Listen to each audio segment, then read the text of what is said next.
welcome back to another episode of We Don't Know Yet. But we're here to talk about soccer/football, either the European version or American soccer. I am joined here with my co-host, Nick Hohman. Welcome back. I'm here. It's been a while. It's been a while. Good to be back. I appreciate you sticking with and being patient with me as I Summer's been busy, man. move and gotten married, and the studio is set up again, and it's in another random hole in the wall tucked away in the corner, trying to make sure we're at least somewhat comfortable. So far, so good. We'll see what happens after an hour because it is cooking outside. Yes. So as long as it stays, if it could increase a little bit, and I would be good. I don't know about you. Yeah, I mean, I'll be good unless I start sweating a lot. Then I'll feel uncomfortable, but I should be okay. What's going on in your neck of the woods in terms of coaching? It's been a bit of coaching going on in the 2-month break. Well, my U9s ended their season with like mid-table results, which is good. We're not super focused on winning games, just about just doing the right things and figuring out the right way to play. But we ended after our season ended, we had 2 tournaments, and the one was the tournament was a PA Classics tournament. I forget what it's called already, but we ended up winning. We ended up getting first place for that tournament, which was really awesome. I can even show you footage of that. That was amazing for my team, man. Like we've had so many downs, and then just with this last season, with the spring season, we've had like deserved ups. Like we've been coming up through our fall season failures, and it's been so good for them, and we've been putting so much work in. Like I have them train twice a week with games on the weekends, and then Fridays are like a third training, but it's optional, and it's like 45 minutes in the evening. And the players that come, like, good on them. What kind of turnout do you get for that?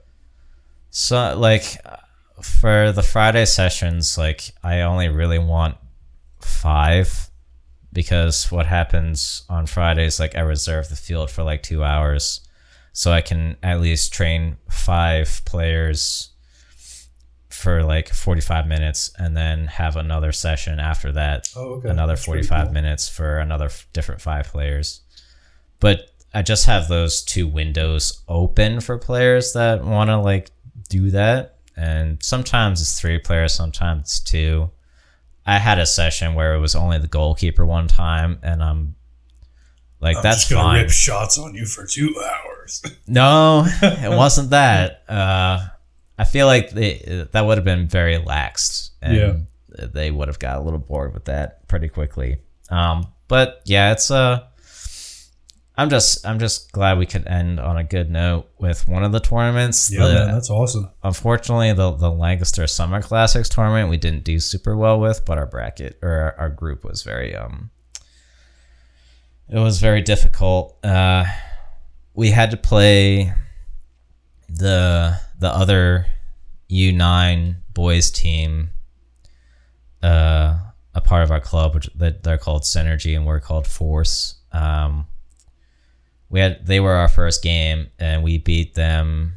I think it was 3-2 with being down 2 goals in the first half. So they had to like wake up a little bit and grow into that game.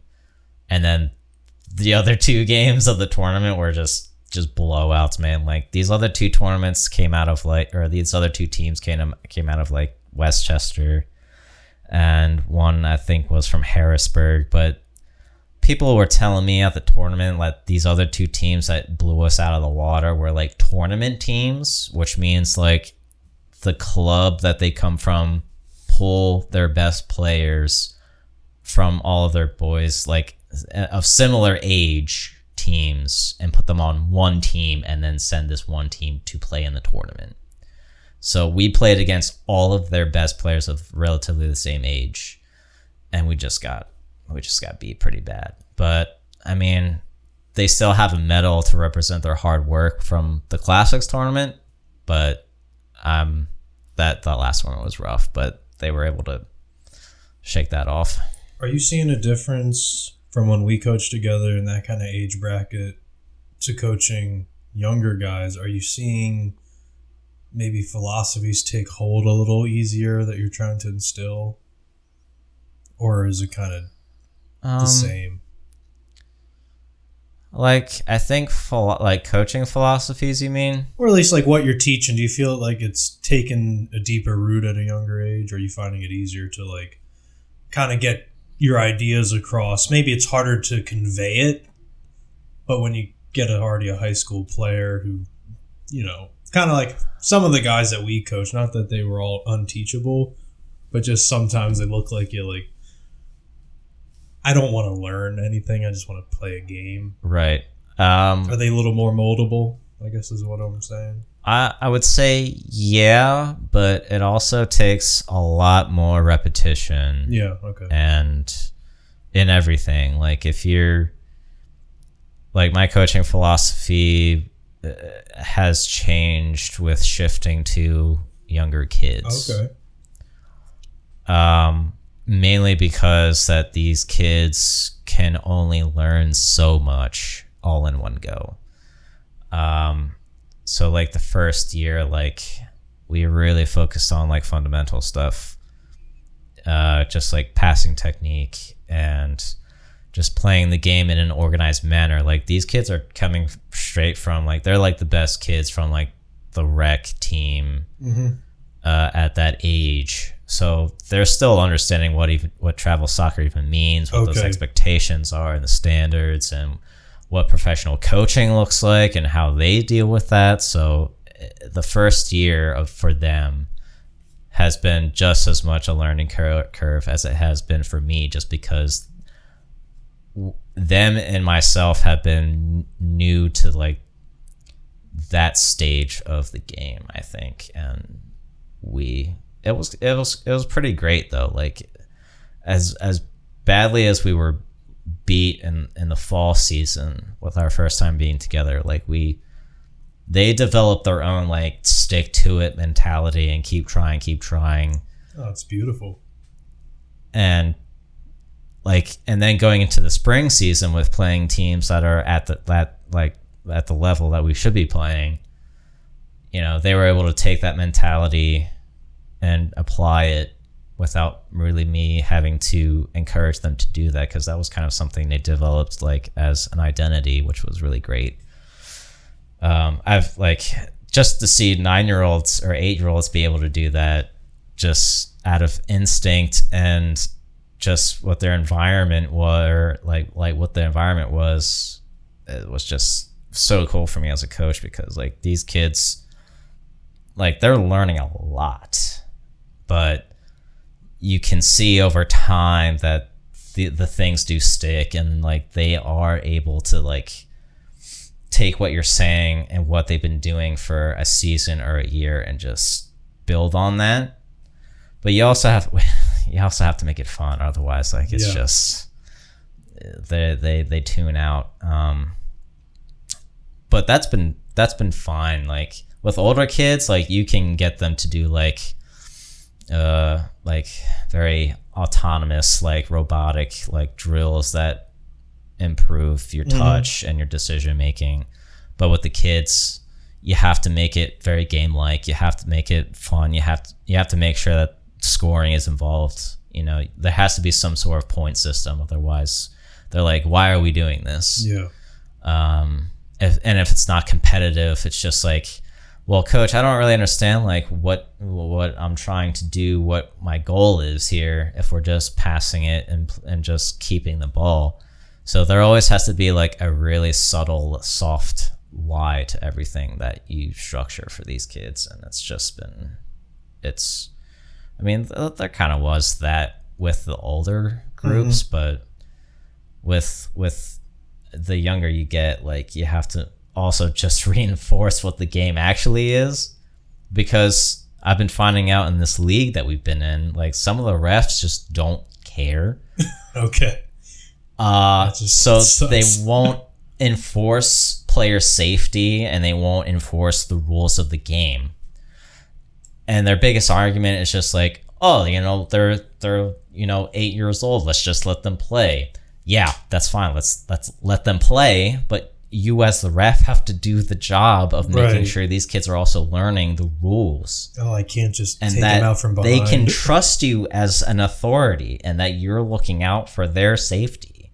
And when the refs don't do that, I'm just like, I'm sorry, guys. I don't know what to tell you. The ref was bad. It's okay to say that. But when we don't have refs that want to do those things, it's just like, man, like, the kids, of course, are going to, like, point fingers and blame the ref instead of focusing on what they can control and what they can do in the game. When you have a strong ref that knows what he's doing and looks out for those two things, that's when the players can be like, okay, they can look inward. And us, the coaches, can be like, okay, guys, like, what did we do well? What didn't we do well? What can we do better? And it can be as simple as that when things are being held to a standard by referees. But I mean, it's a travel league in Lancaster County for travel soccer. It's 8-year-olds, but, like, there has to be more care to that, though. Even when people say it's like, oh, they're 8 years old, like, what does it matter? It does matter. Yeah, they're right. 8 years old. We're playing travel soccer, which is much more serious than rec. No, I mean, you wouldn't find that because of how serious American football is when you're playing middle school or lower. Like, the refs are going to look out and they're going to call the game. They're not going to let... If they see the face mask, they're not letting it go. I mean, not saying they're making all the perfect calls, but yeah, they're going to enforce the game. They're not going to be like, whatever. Because they know there's a little more like, this is this country's sport, and I'm going to hear about There's it. a bit more identity there. Yeah. You also have some parents probably on the sideline that don't know the ref's not calling. I mean, there's a lot of people who do know. Right, and some parents don't know the rules either. Right, so they're like, I don't know, the refs was doing fine, I guess. Right. But the biggest, like, at first I wasn't like this. Like, backing up, like, what I just said, like, with the referees, but, like, even some of the parents that don't know the rules or don't know the game that well are still, like, aware of how sport should be dealt, like... Sure. That's a good point. Like, I had, in the Classics tournament, I had one of the dads, like, get really upset, and he ended up raising his voice loud enough to blame the other coach and scare one of the opposing team's kids because his son on my team was being consistently fouled by maybe the same kid, maybe a different kid, but the ref just wasn't calling anything. And, like, as a ref, you have to look out for this stuff. Like, if you're just watching the game, you're not reffing. Did you watch any of the Uruguay-Brazil game? No, I didn't. I was explaining to Caitlin that I'm sure it doesn't happen every time, but say Brazil plays Germany in the World Cup. Yeah. Brazil will play up to them. And not that they can't be equal, but something happens when these South American teams play each other, and then also it makes it impossible for the ref. This is not even blaming the ref, but maybe this one for sure, but they don't take charge of the game because it just turns into this, everybody's falling over, but then also every other foul is dirty, but you have no idea which is which at any given time because it's playing so rapidly that it was atrocious to watch. It was the worst thing. And I even think Uruguay was, for the first team trying to play, because when they played against the USA, they were playing. Mm-hmm. And they were trying to play rapid. Like, they were playing really quick passing. It was nice. I think that's a credit to their coach, probably, too. But then I think Brazil instigated this just trying to make it all about fouling and flopping, and I'm so glad they lost because of that. Normally, like, Brazil's beautiful to watch, and I don't have anything against them, but it was just so ugly. But then you got a ref that, in a game like that, so you either have so many fouls happening or so many flops happening, all warranting yellows. The first yellow didn't happen until like the 38th minute. It happened for 40 minutes of just somebody's either being way too aggressive or these are all simulated. Like the first highlight, if you watch the highlights of it, is it's showing the Brazil striker. He's like, hey, he's a young guy. I'll give it to him, a 17-year-old kid or something, or 19, I forget it was. Oh, okay. But it's so blatant that he steps away from the ball and just throws his shoulder down into the guy to try to get a foul. Like, are we trying? There's no effort to play. They're not even trying to play. Well, like it was one guy on him. He's not even tight on him yet, and he goes out of his way to move away from the ball. And I'm like, what is the point of this? What are we doing? I mean, Brazil has the players. They're missing Vinicius Jr. for one game, but like they have players. Yeah. It's not with that. Like, the Brazil squad did not lack quality. It was bewildering to watch. But the same thing happened in like a Brazil-Argentina final when it was just the South American tournament, Copa.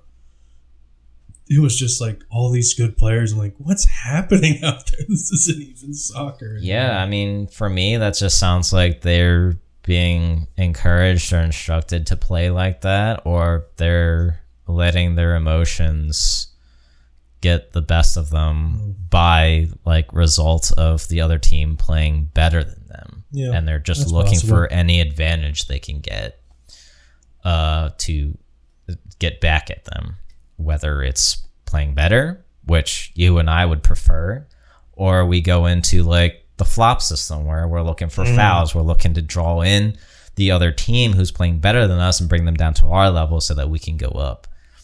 And some teams, I think, I mean, I was even talking with my dad about like the shirt pulling in professional soccer. Just like he was watching one of the Euro games and saw a bit of shirt pulling like back to back, and he's just like, I don't get why they do that. Like they should be penalized for that. I'm just like, the ref really can't call that because every single time, right? Like it happens so often. Like even if the ref did do that, really it wouldn't be like, it's not a huge hindrance, but it is. I mean, my shirt has been pulled at many times, and it is so frustrating to get that. But at the same time, like it's really not a big enough foul for the ref to consistently call. Yeah, it'll be ruining the game at that point. Right. There would be too much stoppage, and it would ruin a bit of it. Before we get too far into just talking about soccer, because yeah, we have a book. We have a book here, and the Euros are happening. There's a lot to discuss in terms of that, and it's been a while, so there's a lot. It's been a while. The Euros have given me. It's been awesome. It's been a great tournament, probably the best tournament I've watched in a while. Better than some of the previous World Cups, in my opinion, in terms of just overall quality and passion. So that's been enjoyable. Mm-hmm. But we are reading Bring the Noise. And the first episode, we went through the first 4 chapters. We may go through 4 chapters. We may go through 2. We're going to see how it goes. There was definitely a lot more, as the first 4 chapters took 30 pages. And the next 4 into like 120. So, yeah, it's about 100. Almost 100. About 90 pages. Yeah, the length definitely increased there. Testing my reading ability to get all this read in time. Because I'm a slow reader. But hearing you just talk about coaching and then just reading this book the past couple days, I'm just like, man, I'm not coaching and this sucks. But right now it's not. I know I can, and then it's just right now the window is not open at the moment. But I think I am going to have my eyes on the horizon to see when that door may open again. Yes. But chapter 5 starts in the game of the father. And we start getting a big background into Klopp's dad, and then a background into one of Klopp's biggest mentors. In the first page of this chapter 5, I just highlighted a recently released prisoner of war, Fritz Walter, played dozens of friendlies against village sides in exchange for potatoes and onions. I didn't really know the game was... I mean, I know the game's old, but like I'm not thinking about post-World War II soccer and what that looks like. Right. And that you're playing for food. Like, well, especially if your country is so poor. Right, but it's like war. That's where it's at. Yeah. And it's obviously I've heard stories of third world countries, whether it be African players or some slums in South America. Like I know it's bad, and I know you would be playing for that, but just in this time period, it was I'm a released prisoner of war, and now I'm playing soccer, and I'm getting my potatoes and onions. That just really stood out to me, so I just wanted to.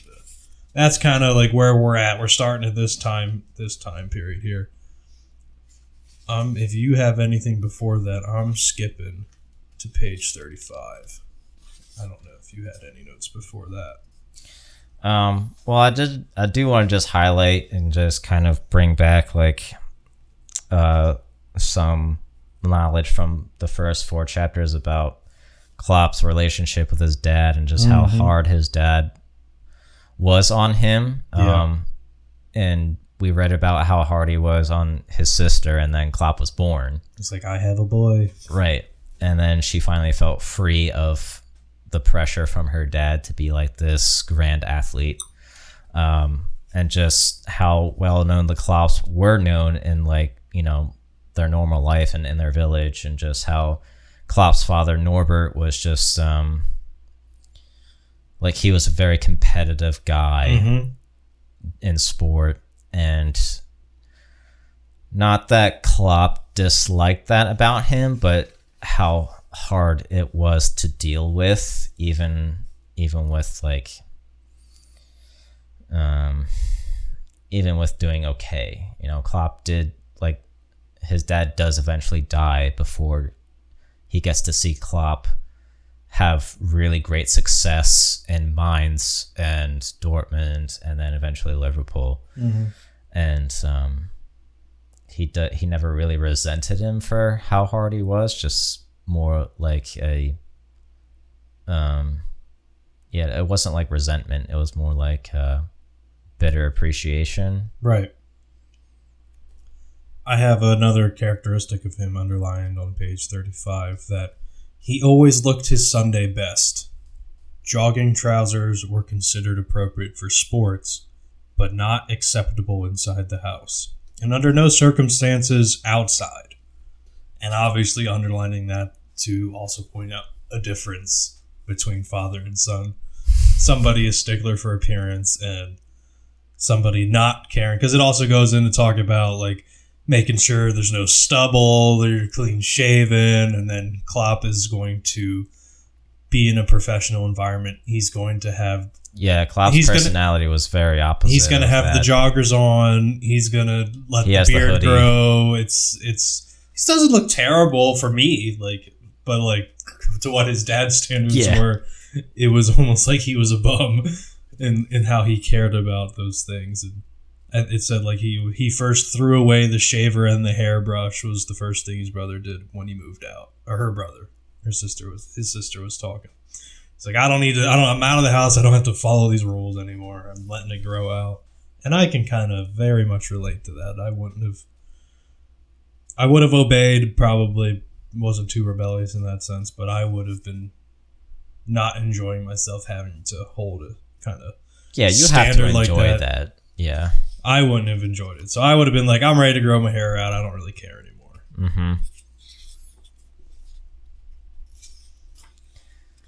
But they're also kind of similar as well in terms of how intense they are and their obsession and passion. Back to the book on page 39. It's going to be near the last paragraph here.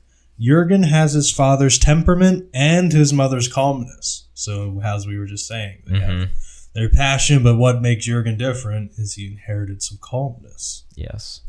Which will always come into later parts of the story and how he relates to players. Yeah. Jürgen was frustrated, angry even, getting played off the court by a father who was either unable to I'm going to restart that one. Jürgen was frustrated, angry even, getting played off the court by a father who was either unable or disinclined to offer any words of support.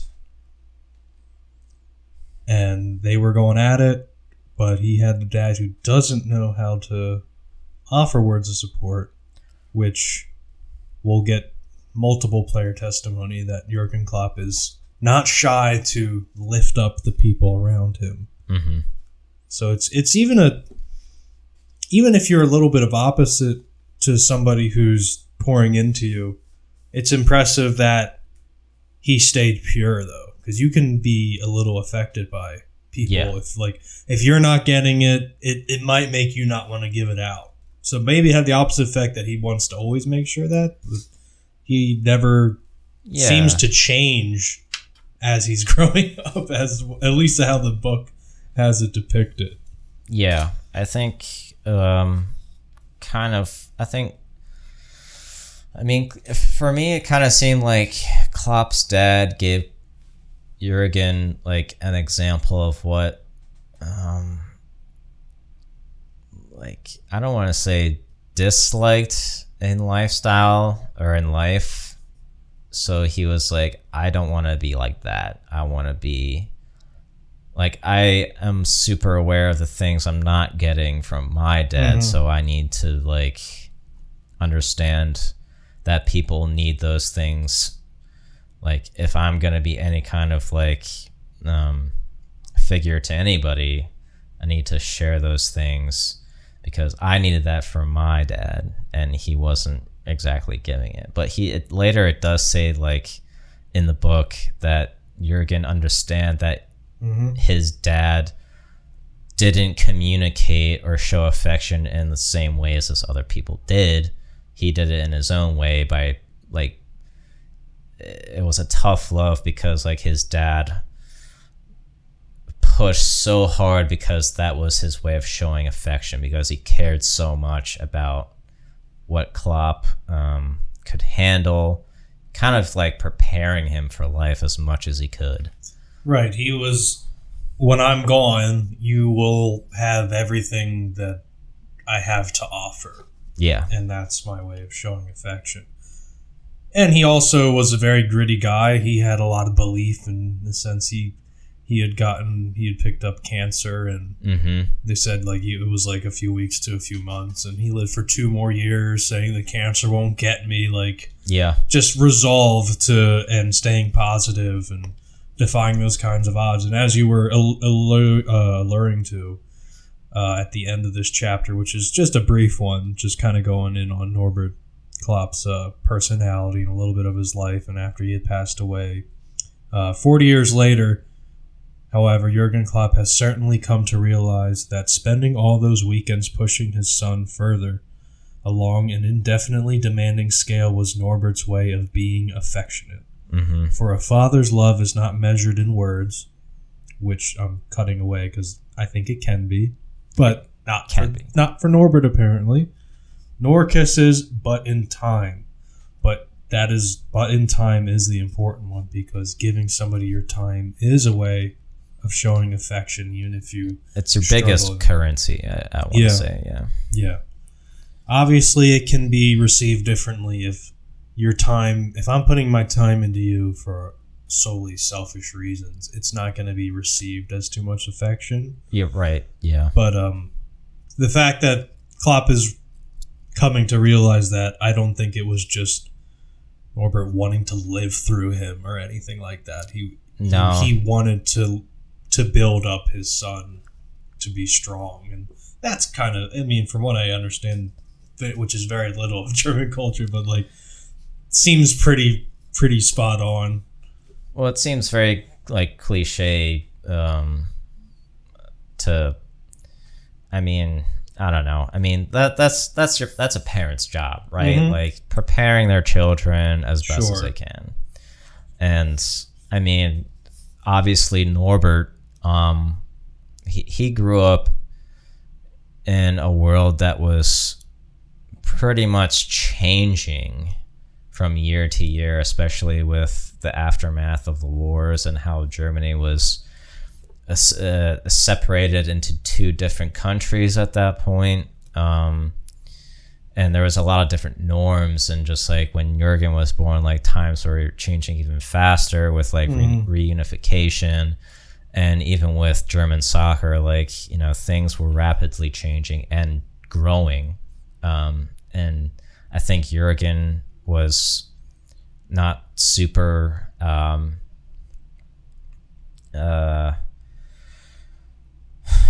receptive to what his dad was trying to do for him all the time, just because maybe they felt a little outdated and didn't really, especially with like the dressing thing and just like with how lifestyle was at school maybe, and his friends, and how football was and how sport was changing. But I mean, his dad, I think did what he could, and he did what he knew. And like sometimes it's really hard for men and fathers to really like carry over to the next generation with because things just change so fast. And like I always like reading this chapter, I was just like, man, like if I was a dad, like I would have to stay on top of stuff that would be changing like every day, just to kind of like make sure I'm being able to like relate and prepare even more, I guess realistically, for what my son is going to be going through in the future. Right. And if you're just living tough. through a war, like the worst, Right. all the worst, like it's about like, I'm going to make sure my son isn't weak, and it's not like I want to destroy him. It's because things can can happen, and I wanted to give him every tool that I possibly can. And he probably saw a lot in him, because he was even saying like he would score 4 goals and it would be about the 5 he missed. So like Jürgen is doing well at pretty much everything he wants to do. Like he's in art, he's doing theater, you know, he's doing debates, he's debating his own dad in politics. Like his friends all describe him that he's the leader of the pack. Like he's pretty much just, I'm ready to, my ideas, like just a pure confidence, not so much egotistical, which is probably, there's a little bit behind it. You have to have a little bit of ego, but just somebody existing, and I'm not afraid to just, what comes to mind, let's go for it. Let's go for it. And people gravitate it towards And there's an enjoyment in that too, because Jürgen wouldn't have done those things if he didn't enjoy it either. Because like his father said to do theater, he wouldn't have done it if he didn't enjoy it too. And just to kind of retouch on like Norbert and Jürgen's father-son relationship a bit on top of page 40, I have this whole thing underlined. It starts off with, they later paired up as a doubles team for Glotten's tennis club. His father was so obsessed with winning that he once refused to leave the pitch, even though he was suffering from a bad sunstroke and was beset by violent chills. Klopp Jr. stopped the match of his own volition and put his father to bed. And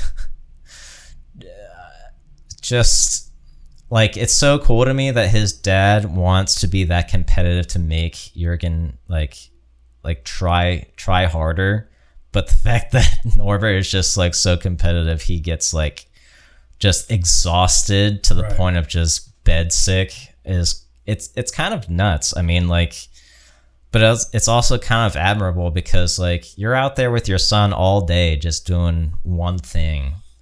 Like, I'm lucky as a coach if I can get one of my players to stay out on the pitch and just play soccer for the rest of the night and like just have fun with it. Right. Like, I don't know. It's interesting, like how, I don't know. I mean, if you witness Jürgen Klopp just through watching soccer and press conferences, he strikes you as a guy who would do what his dad did. Yeah, for sure. Play until he almost dies. Yeah. And I think that's so cool. I mean, like, it's just, I don't know. I'm not saying that all kids should be able to, like, be forced to, like, do one thing for the rest of the night. It's more of, like,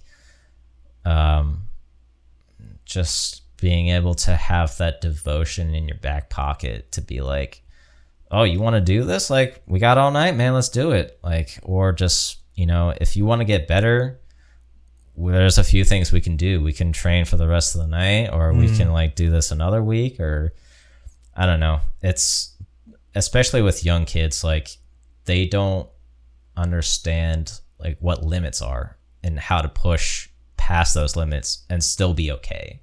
Yeah. Like, a lot of the kids that I'll coach, they'll do a lot of, like, running during a game, and they're figuring out, like, they get subbed off, and then they'll ask me to go right back on. I'm just like, okay, like, I think they're, like, it gets annoying because, like, all right, dude, like, if you need to come off, just ask me, that's fine, I'll bring you off. But if you think you can stay out there, just stay out there, see how long you can go. Mm-hmm. See how long you can push. Like, you know, sometimes it's about training yourself to deal with a little bit of pain.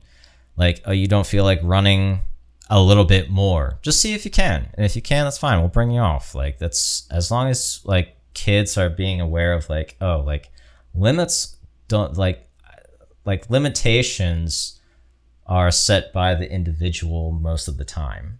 And if they are able to realize they can work at pushing past that, they'll get better. Yeah. And I mean, right in this passage, what I just read, I'm not sure how old Jürgen Klopp is at this point, but I'm guessing he's still pretty young.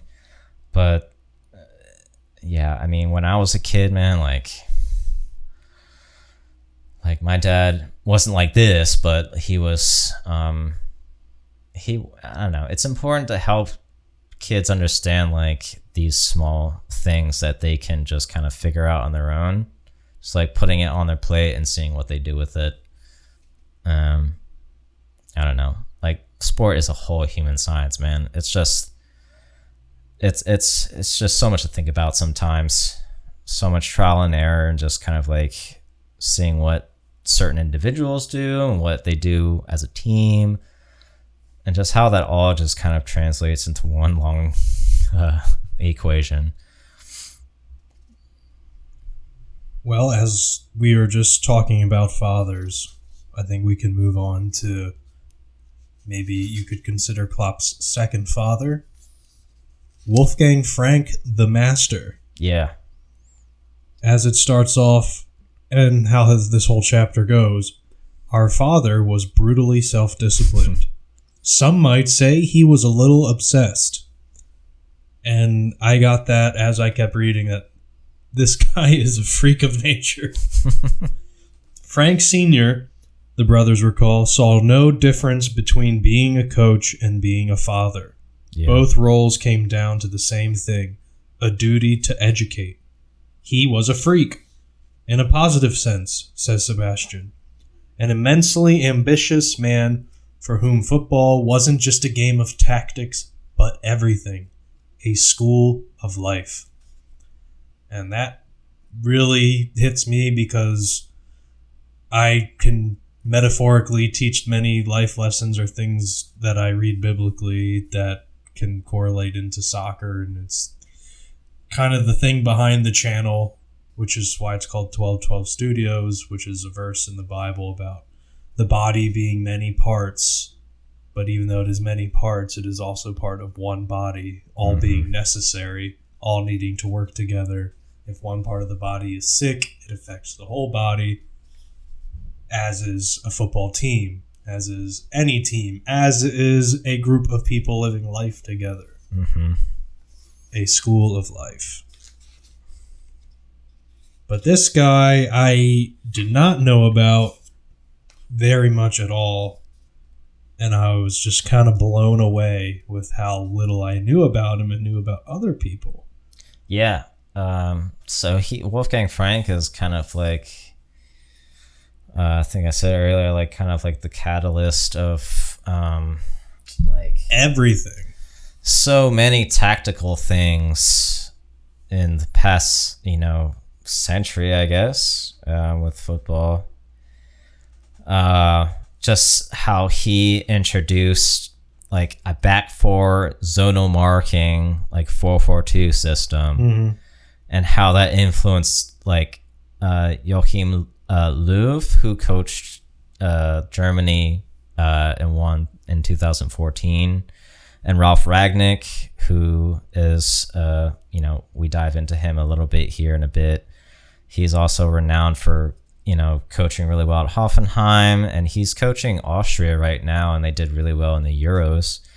And how Wolfgang Frank's system just influenced Klopp and how they played at Mainz. And then eventually, Klopp kind of carried that into his own style and eventually kind of transcended into gegenpressing, which is what Jürgen tends to play usually.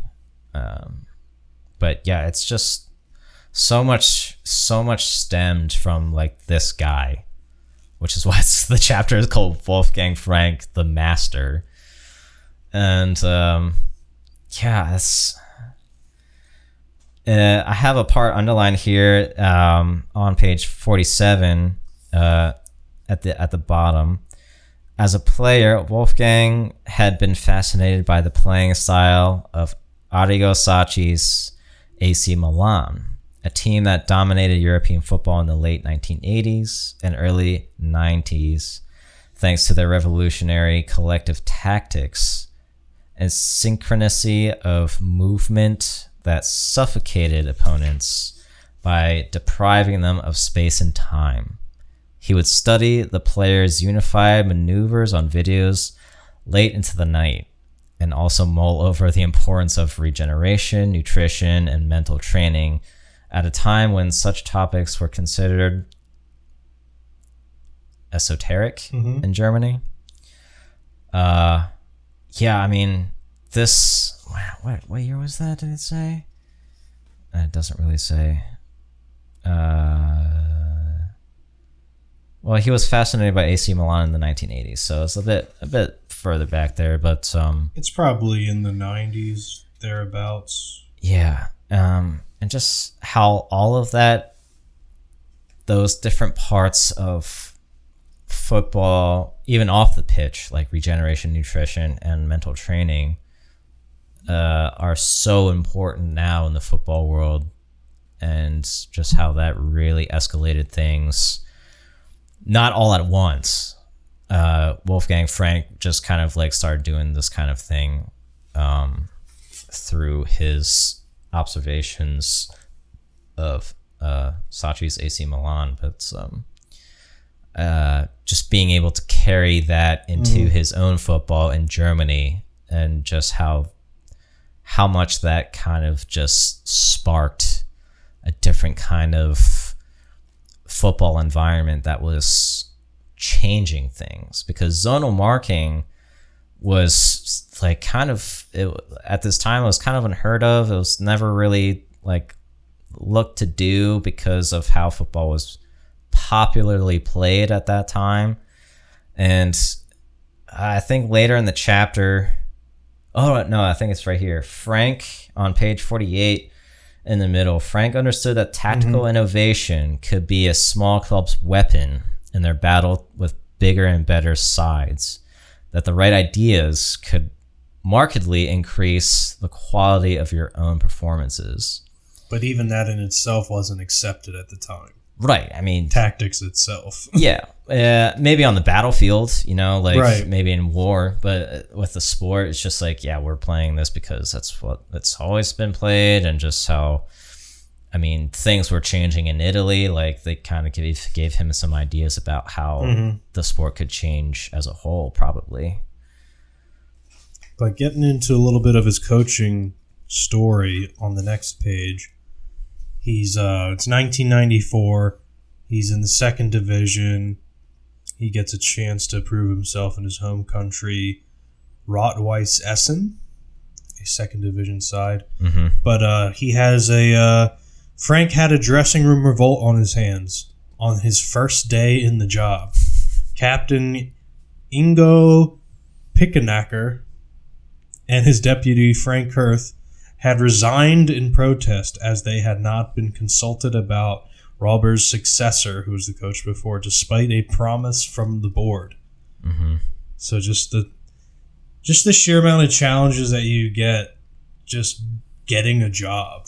Like, you're coming in and there's so much more happening than just soccer or just football, which is the political as stuff. We'll get into it, like Klopp will frequently be quoted just saying, like, let's just focus on the football. Mm-hmm. Let's not worry about the money. Let's not worry about this.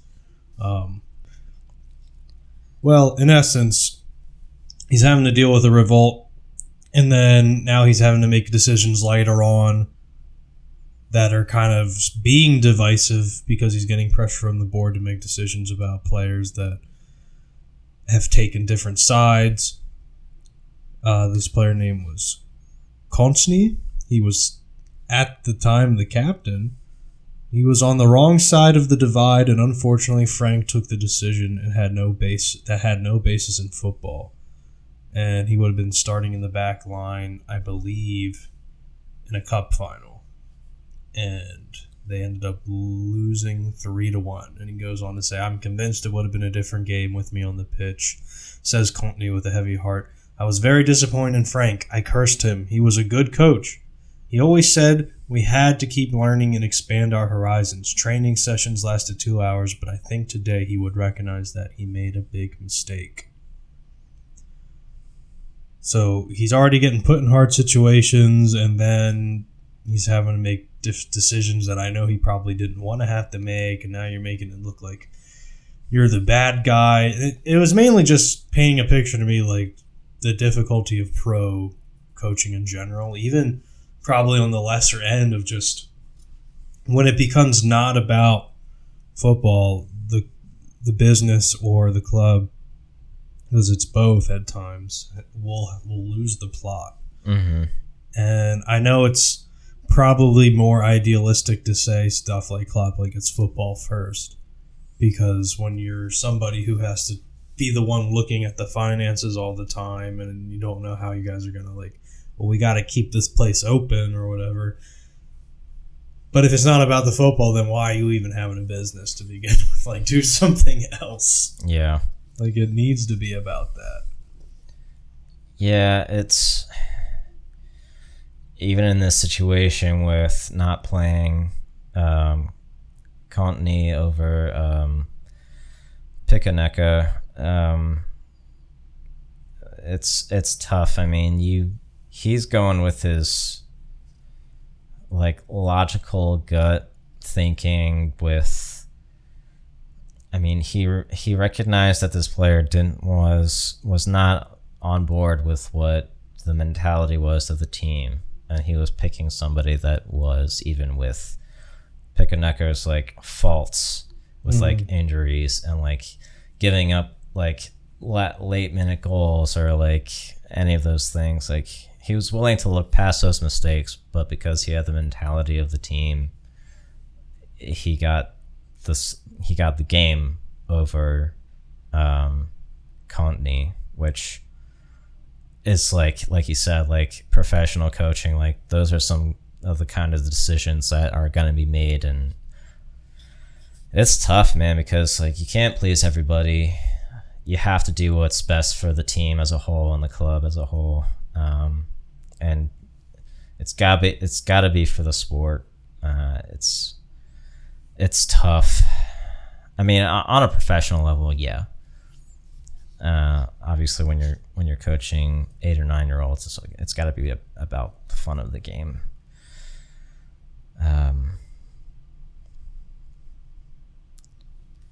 But they also go into detail about like having to travel to play Mainz. I think it was, yeah, they went to Mainz in the winter break, as the worst team in the division with 12 points on the board, 5 adrift of safety. Mainz's chances of relegation, 100%. Not 99%, 100%. He'll never forget that Heidel says Heidel as being the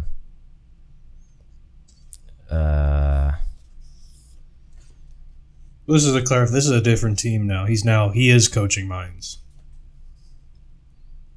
He wasn't coaching Mainz for this political squabble that they were in. That was Rot-Weiss Essen when he was coaching there in 1994. Oh, yes. Yeah, you're right. But they did travel there. When he was in coaching at Rot-Weiss Essen, they traveled to Mainz for the penultimate game of the season, a tumultuous match at Bruchwenstadion. Did I say that correctly? Probably not. Attendance 3,000. With 3 red cards, 2 for the away team, ended with the 19th minute equalizer by 05 midfielder Zelkjugo Bufak. That made it 1-1 and mathematically confirmed the home side's safety from relegation. In September 1995, perennial strugglers Mainz were once again bottom of the table in Bundesliga 2 and on the lookout for a new man on the bench. General manager Christian Heidel contacted Frank, the last straw man. Rein Zedung, they called him.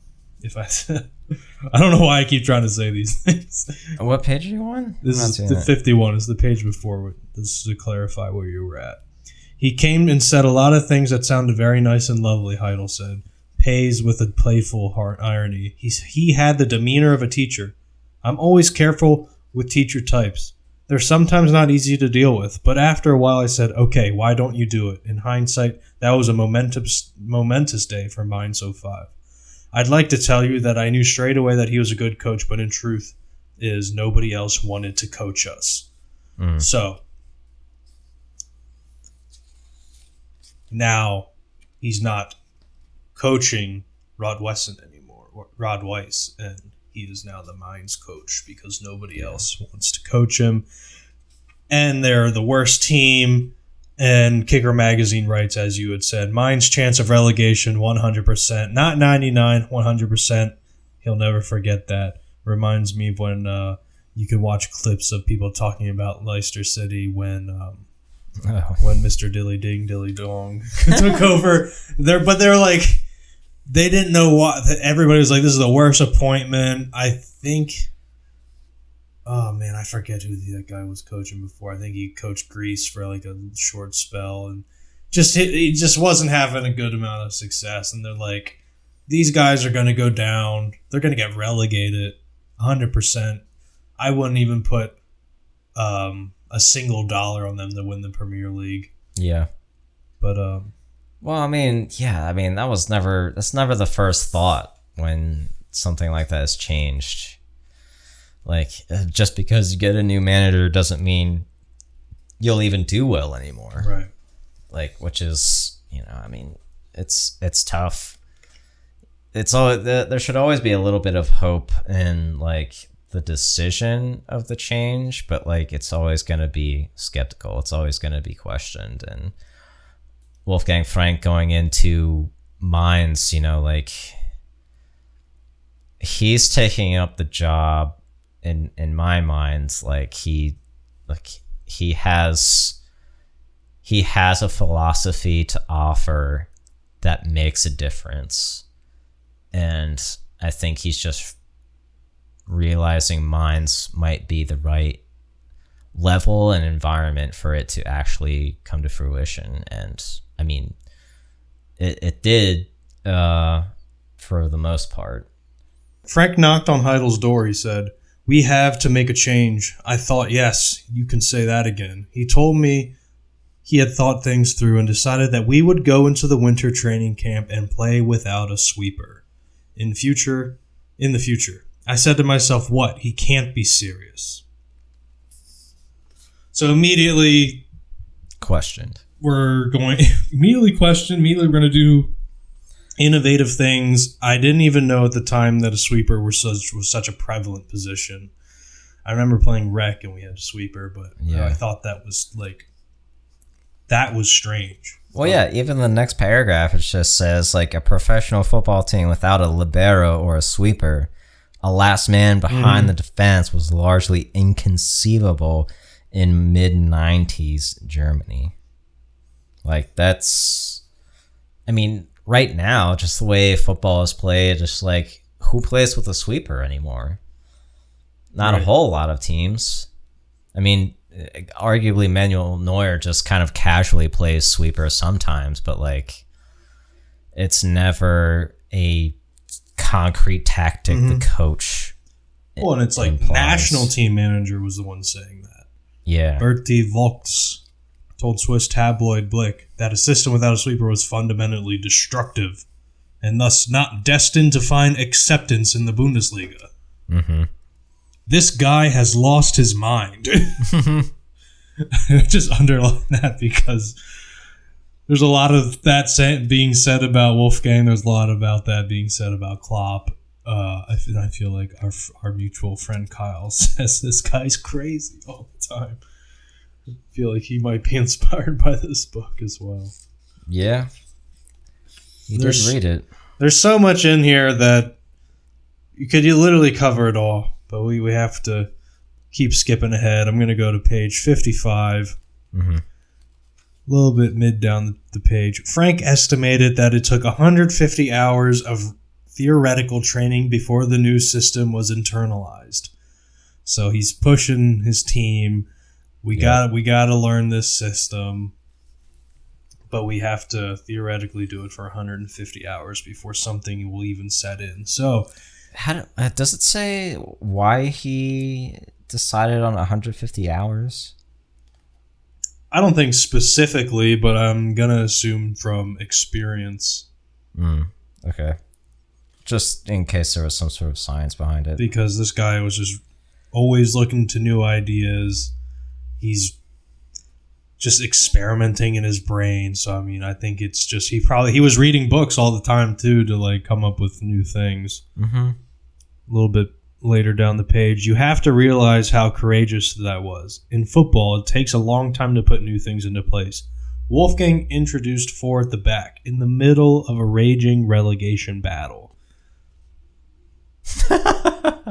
So not only were they the worst team, but you want to stay in Bundesliga too at the very least. Like, you don't want to regress, but he has that temperament a bit like Klopp. It'll go in a little bit later that maybe not as confident, but he would go through with it for sure. And you gotta, you can either say lost his mind or brave or crazy, but if you believe in something, you got to go through it, and you got to put in the 150 hours, though. Like, you can't just have that idea, we're going to do this back 4, you put in 50 hours, and then go, well, it's not working, which was... Not yet. Right, and that's why, at least when we were coaching together, and, Kyle would be like, should we change formation? And it's like, but we're not even passing it to each other. Like, that, like, it's like, that's a little, like, that's not going to fix the problem. Like, we have to be a lot more organized in general. Yeah.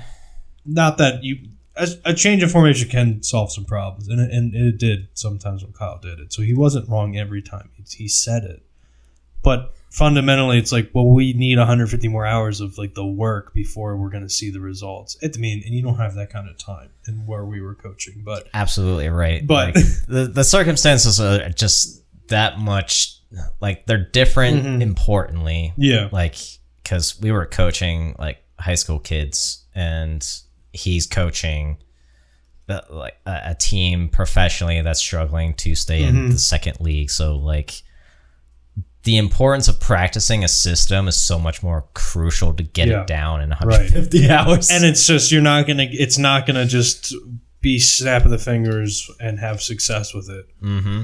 And then once you get it down that everybody understands, well, now you want to master it. Like, you're not a black belt in that system yet, but now at least we all know our jobs, which will be important. Back to the book. A first friendly with the new setup pitted them against 3rd Division 1 FC Saarbrücken, a money team who led their league by miles and were certain to go up.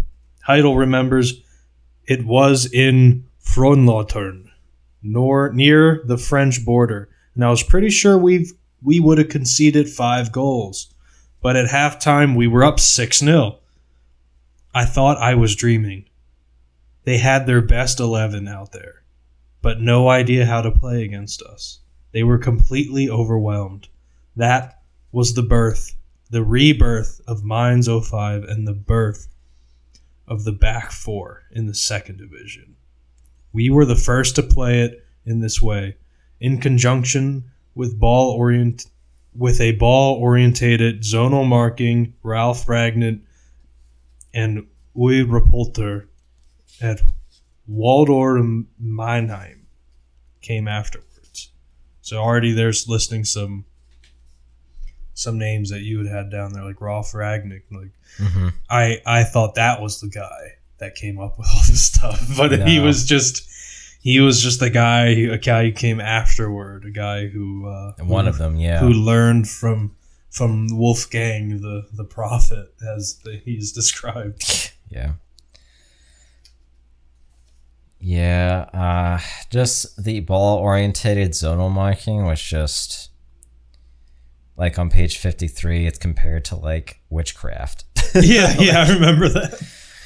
And they were certain they would get relegated because like it was too strange. Like it's not something that anybody else is really doing that much in Germany. So it's just like, of course, like it's gonna be looked down on. Of course, it's gonna be like this is kind of no hope situation. Like sure, he's like believes in what he's doing, just like most witches believe in their own witchcraft. Yeah, of course, but like what he was doing was like human science. So like he's putting all the work into doing it, and then he does get some results, and his team does start to believe a bit in what the system is. Because like one of his defenders was Jürgen Klopp. So he becomes like, Klopp is able to see this tactician side of the game through Frank. And in football, it takes a long time to put new things into place. And Wolfgang introduced 4 at the back in the middle of a raging relegation battle, like you said. And that like under that pressure, like that's just that's crazy that it even kind of like still was getting the sunlight to grow. It was still being able to come out of the soil like it had been for a little bit. On page 56. Sorry. No, you're good.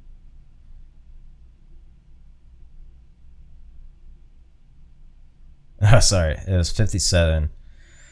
Second paragraph. Frank described his tactics as a sophisticated version of children's football. Everybody had to go where the ball was. The aim was to create numerical superiority to win the ball, then to sprawl out, like a fist that opens. And that metaphor is just like, yeah, I mean, that's as simple as it can be. Like, to explain it to people who are trying to understand witchcraft, you have to be as simple as you can for it to make sense. And for Klopp, it was an epiphany. Yep. Just like it says in the third paragraph, he realized that the system made them beat teams that had better players. He made the results independent of their talent to an extent. Up until then, they thought that as the worst, like they were the worst team, they would lose. Frank's great strength was to have a concise match plan. It was widely accepted that hard work or wanting it more than your opponent can make up a little for inferior quality. And like that's just like something at least in my experience with the game, I got a taste of like maybe like late recreational days when dude, there was just some games where we wanted it more. We didn't always win those games, but like you felt that you outplayed them. Turkey wanted it more. Exactly. They lost. Turkey against the Netherlands. Great example. Turkey showed impeccable energy and want to win. And, you know, Netherlands didn't look like they wanted it the whole time. Right. And they woke up when they went a goal down and they started taking risks, taking chances. They tried scoring some goals. But Turkey was showing it the whole time. And like I said earlier, man, like it was just so much more. It was black and white to when Turkey played Portugal in the group stages. They looked like they'd never played together before. Right. It was crazy. And just to see them do that against the Netherlands, like a few weeks later, it's just kind of like, that's just why the game can be so entertaining sometimes, man. There's so many variables that can influence each game. That's why every game is never really the same. You can have the same tactics. I mean, like, but it's never the same experience. I mean, you go to watch England or the Netherlands, like they'll play like very conservative. They'll play possession, and that's very recognizable. But like the other obvious elephant in the room is that, like, do they even want to score? Like, they're playing possession, they're keeping the ball. Yeah, that's important. But like, if you show desire like Turkey did, like you'll go up 1-0. And all you have to do is then that's when you play the possession conservative, if you really want that result. I think Wolfgang Frank kind of had that kind of idea with his tactics. Just like, if we go about things like tactically, if we're tactically sound and we train to want it more than the other team, like he purely believed that, I think. And we were saying, 150 hours to get this down. Well, these sorts of things happen when you go 150 hours of work or more. Of course, we sometimes complained when we spent 4 hours of shape work on the pitch. Yeah. But we always understood why we were doing that. And it's very well articulated that Wolfgang Frank would have you know why, you would know why. And it will also eventually get into that's something you would never not know why you're doing that under Jürgen Klopp as a coach. But this is Klopp speaking of being coached by Wolfgang. He always knew why they were doing the grinding work. Mm-hmm. The next season, that season in the second half, they earned more points than any other team. So they stayed up, and they're in Bundesliga still. The next season, we all stayed together, and no one knew how to handle us. For the first time in Mainz history, we were all of a sudden challenging for promotion to the Bundesliga. No one's ever taken this club seriously. They've been marooned in no man's land for years. I'm not even going to say it. Where are you at? Zerdutcht Zentug. What page? 59. Just the name of whoever wrote that. No one's ever taken the club seriously. They've been marooned in no man's land for years. That whoever wrote that in October of 1996. But now, they're the only team in the second division who play and understand four at the back. The self-styled Carnival Club suddenly commanded respect and admirations for its radical ways. We've suddenly been gripped by euphoria. 05 President Harald Strutz was quoted saying, "The whole city stirred with excitement as never before." He's literally transforming a club who was a joke. Never in their wildest dreams would they dream about ever being in the Bundesliga. It's right. So what's the time frame? A whole year? This is the second season.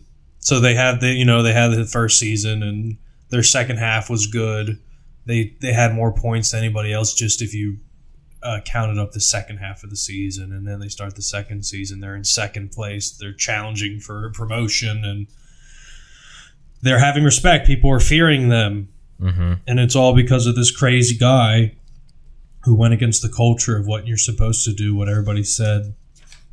It's just inconceivable. It can't have success in the Bundesliga. You can't do this.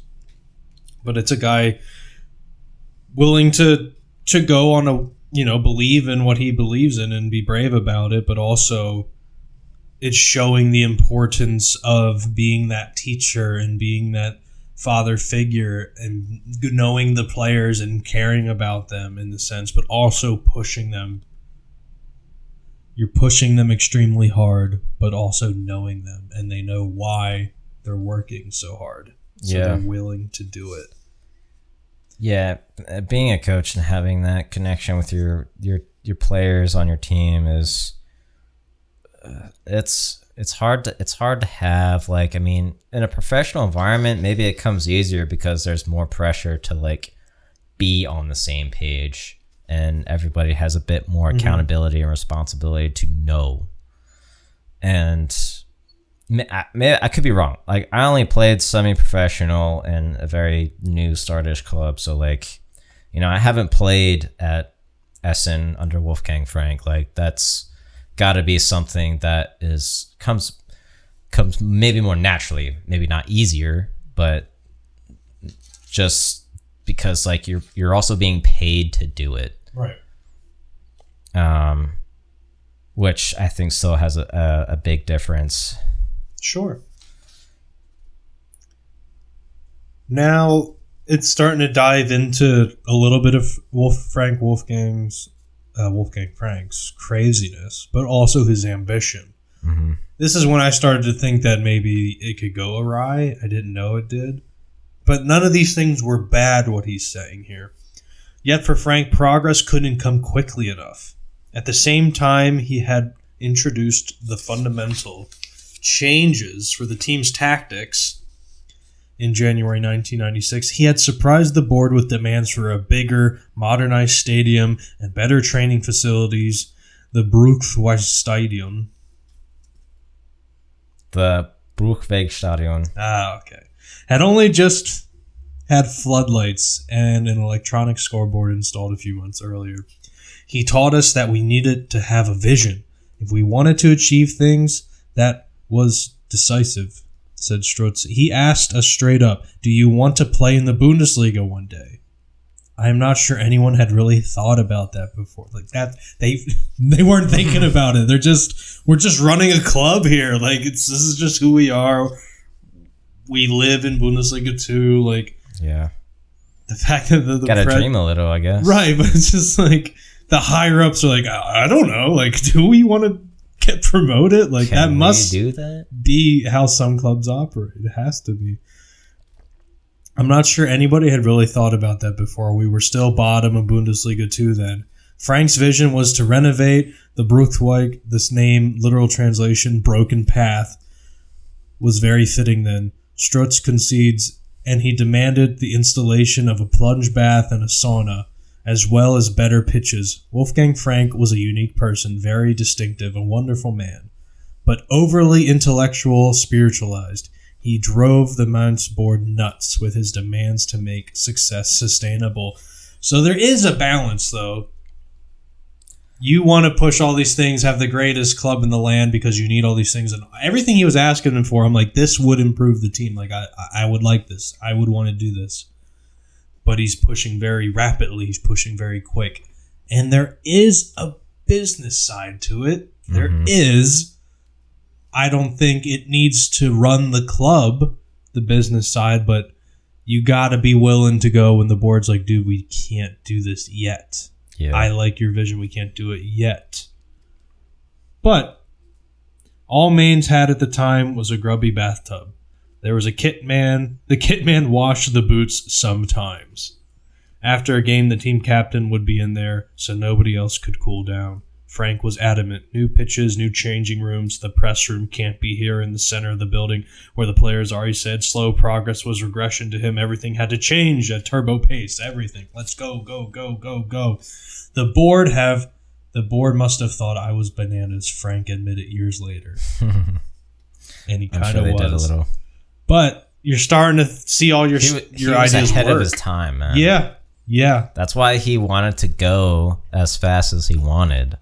He knew his ideas were just far beyond, I mean, what football was going to be eventually, because, you know, he had those ideas already. But I just think he knew that the way the things that he wanted for the club and the team and just the stadium were how much they would help the team. And just, it was no question. Like, he knew that they would help, and just like, it would be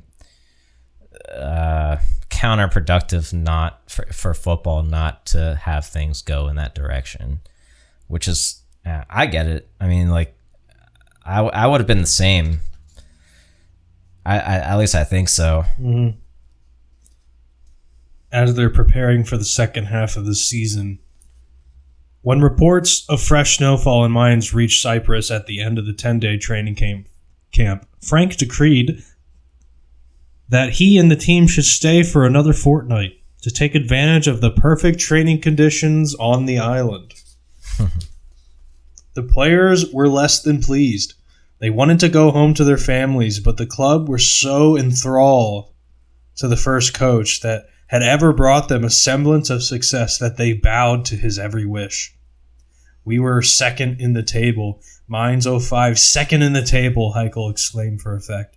If Frank said tomorrow the church tower should be knocked down, then we would have gone up there and knocked the church tower down. We had never been at the top before. Everything he said was immediately put into practice. Like, they are getting behind him, though. Yeah. But this is where I was, as I'm reading it, I'm like, I'm seeing just the ambition getting too ambitious. It's the right attitude, but then it's becoming all this. I can't even put my finger on. I've just seen people in my life that get like so ahead of themselves, and you start losing what's happening right in front of you. Well, yeah, the next paragraph, it's just explaining, like, they came back after, like, what felt like the longest training camp in the history of German professional football, and lost their first and second game. And then the last sentence is, and then they lost their coach. Like, that's all it took. And that's just kind of like, man, like, there's just how the tables can turn so quickly with no winning results. I mean, maybe football hasn't changed all that much. It's tough, man. I mean, at the bottom of the page, it even says, not even Jürgen Klopp, the coach's confidant in the dressing room, was able to change his mind about Frank leaving. Well, Frank had spent the entire journey back from Leipzig brooding over the reasons for the two defeats. Yeah. Somehow he had concluded that he himself was the reason. And I think maybe that's what I was trying to articulate, that they were bowing to his every whim, and a lot of it was good. But at the point where now that he's decided he's the problem, he cannot be convinced otherwise. Yeah. So there was nobody to actually be able to convince him that he's wrong. So the pride went too far because he should have stayed. It's 2 losses, bro. He's already like, I'm pushing everybody to be in the Bundesliga. Now we lost these 2. We're not going to get in the Bundesliga. Now I'm a failure and all this. But like, dude, everything that you build up is great. Keep going. Like, you can coach another year too. You can get to the Bundesliga next year. Why do you got to leave? I was so sad when I read that. Yeah.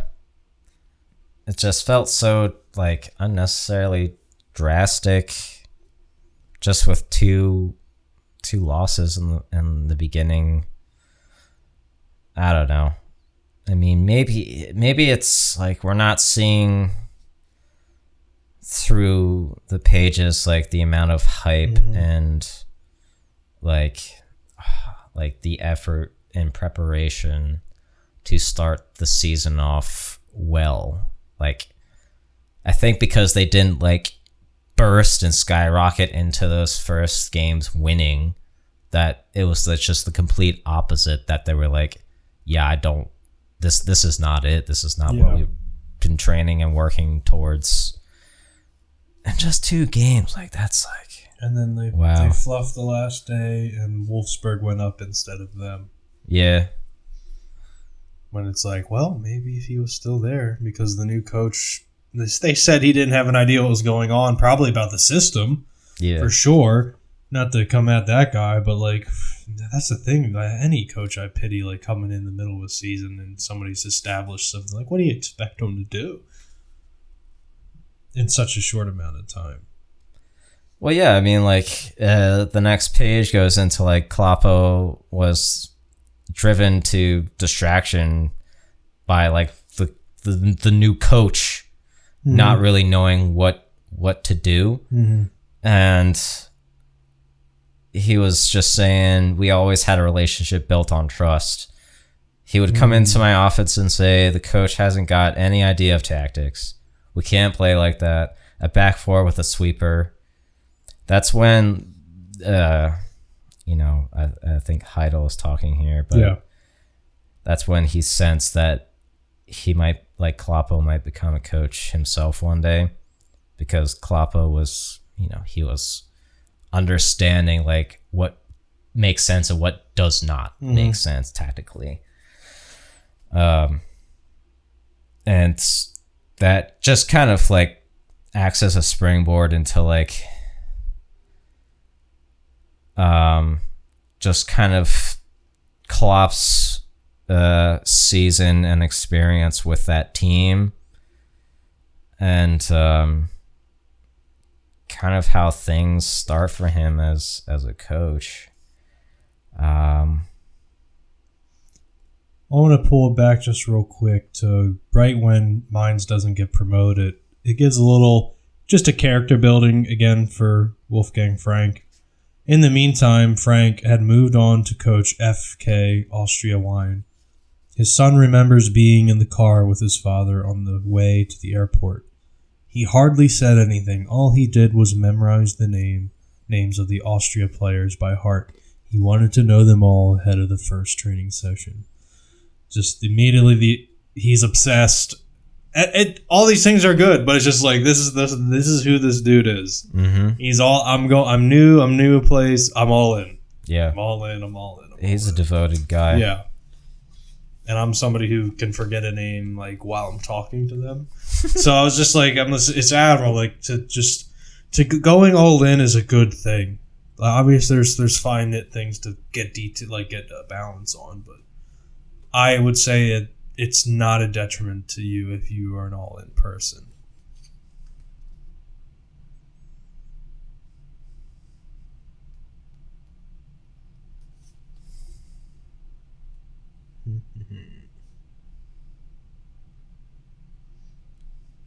Okay, so now they have Constantini as a coach. They're already moved on from the first replacement. He didn't lose many games, but he didn't win many either. The king of draws. The team didn't buy into the ideas. They were fundamentally still believed in Frank's formation. That's why none of the other tactics worked for us. Yeah. So whether it be the first replacement or the second replacement, there's such a deeply rooted in system here that the players believed in, that even if they brought in somebody who had a great system, if the players don't believe in it, like, it's kind of, you couldn't have done anything. The Klopp didn't convince him to stay. That was probably the only guy who could, but this is why Mainz is now regressing rapidly, because all of this was built on one man's psyche. So anybody else coming in there, it's like, what is this? But all the players there want it. Which foreshadows what Klopp did at every club he coached. Right. Exactly. It's not necessarily a bad thing, but it's why I'm nervous. To feel. It's why I'm nervous about Liverpool. It's why Kyle's asking, how do you think it's going to go? I'm like, everybody's going to leave. We're going to lose. I'm not saying it as a complaint. Obviously, Klopp didn't just leave because he lost 2 games. Like, he gave us all he had, so it's not. he didn't let it happen like his predecessor. He gave it all he had before he decided to leave. Yeah. But it's still like he built something and somebody else is going to have to take a lot of time before it fully gets fully invested. I got to take a potty break. All right.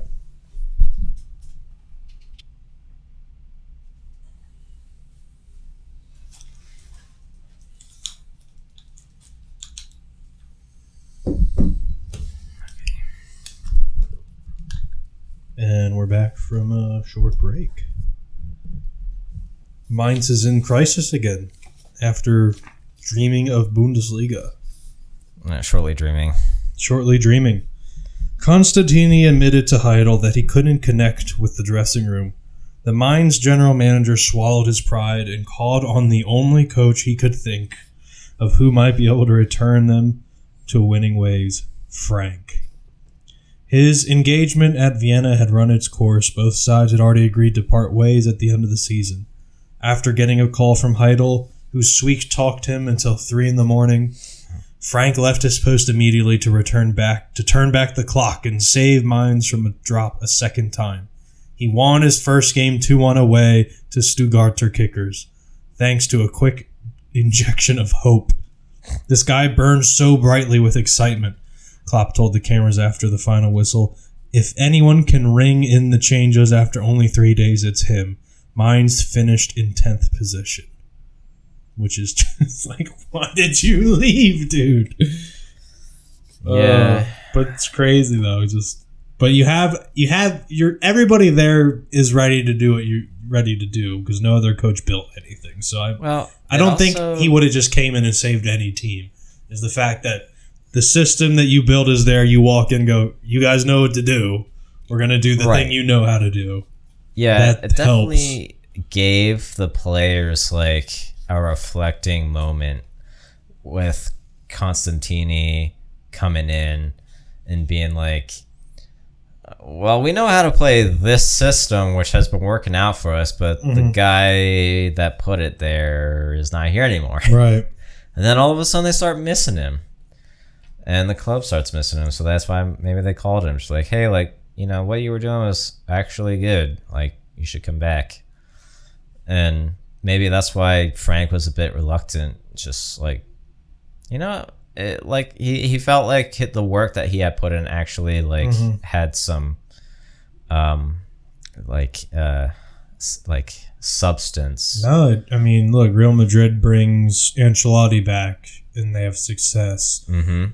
Juventus brought Allegri back again. They had some success, not as good as before, but like it brought back stability that was there. I'm sure if all of a sudden like Liverpool were in crisis and everybody was still there, I'd probably be the same thing if Klopp came back and like they like come out of retirement. We're about to get relegated.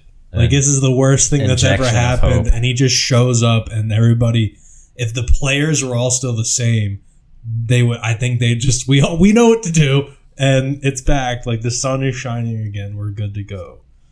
But like if you've built something, you come back. It's just like, hey man, like I'm already bought into. I know it helped that Ibrahimovic was there when Mourinho was there at United. Ibrahimovic did not have a good relationship with Pep Guardiola. But when he speaks of Mourinho, he says, "I will die for that man." Right. And he had some great seasons with United when Mourinho was the coach. So it all depends. It's like you can have the best coach, the best players, but if the things don't click, like it's so difficult to find the right fit and the right people. There's so many moving parts. It's not just about we have a good coach and good players. It's gonna work. Yeah. There's so many. You got to be able to buy what's going in. And you got players that don't buy into the coach. You either got to get a new coach that has something to sell that they want, or then you got to let a coach clean house. Yeah. I think there's a lot of that maybe going on at United. It's either the players aren't buying what Ten Hag is selling, or it's the other way around. It's either you need to try again to find the right coach, or you got to let that guy really clean house.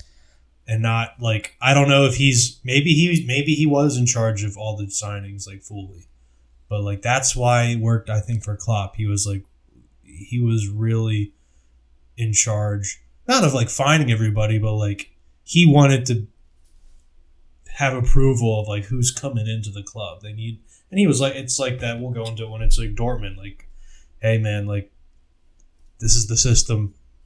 You don't like the system?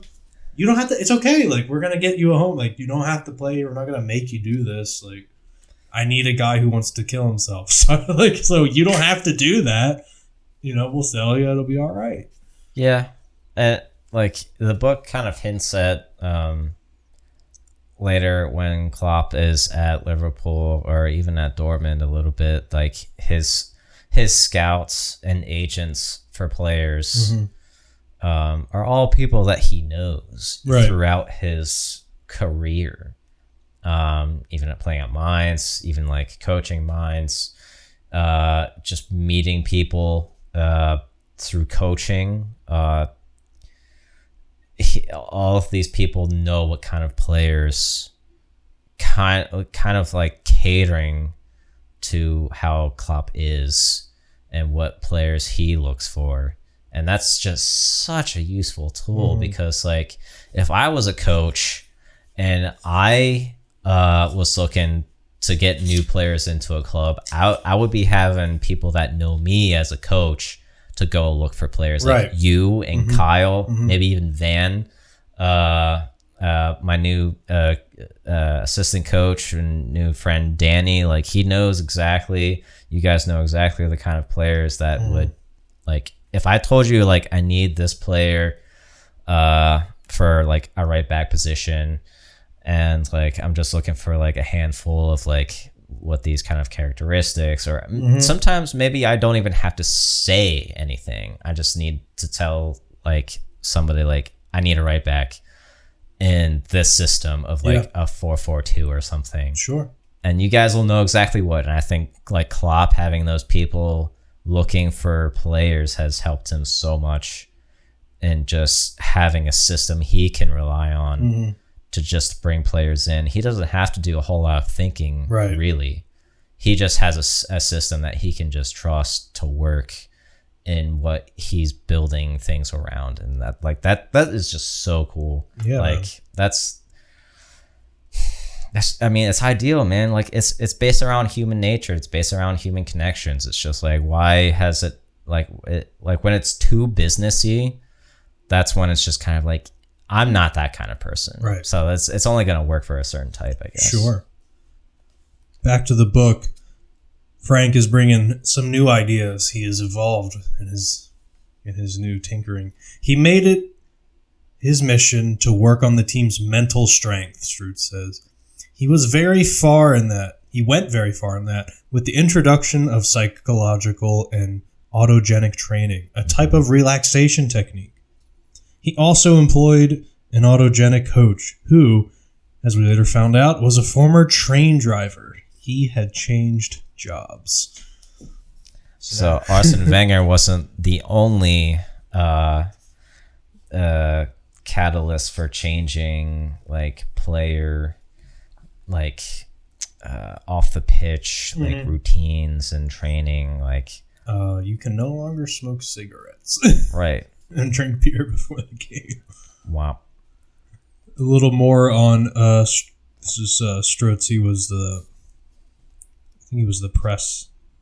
one of the press secretaries for the club who's speaking here.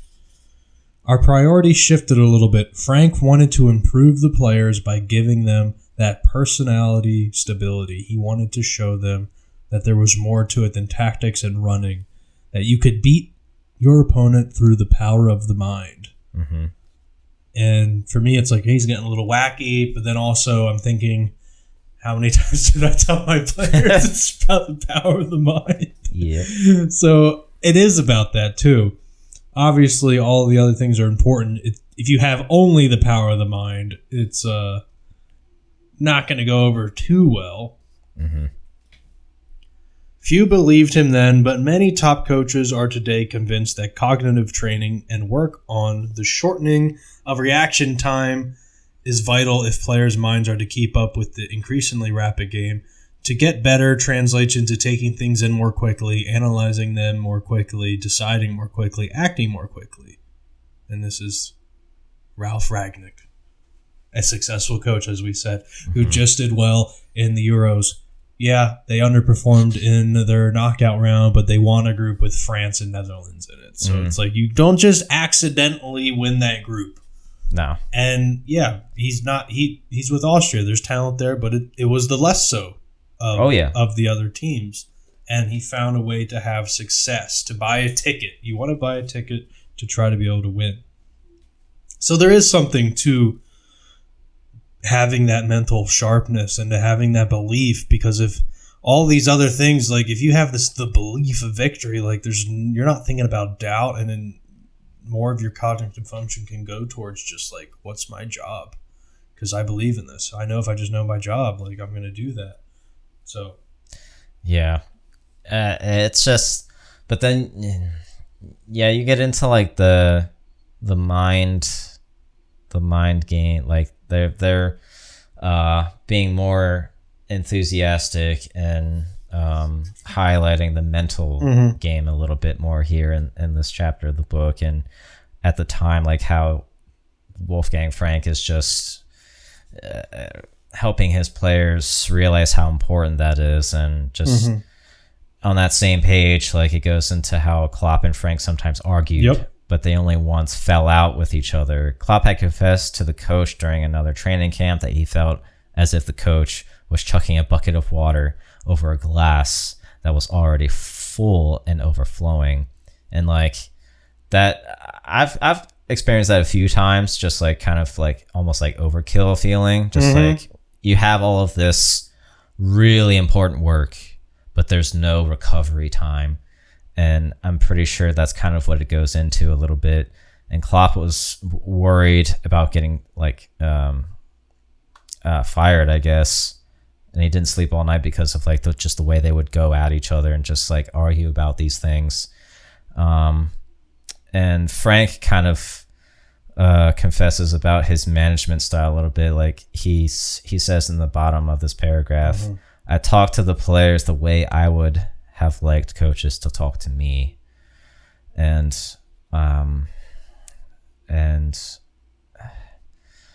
that's important to have, especially if you're coaching, like, I mean, coaching adults, yeah.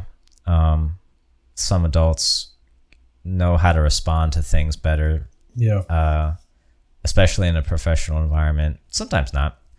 But especially when you're coaching like young kids, especially teenagers, like if the teenagers or these kids don't have parents that kind of show them a bit of like humanity, or like let them speak or share their ideas, but you have a coach that you can go to at training when you go to soccer practice and he listens and he talks to you like a person, like that can have such a big influence on them.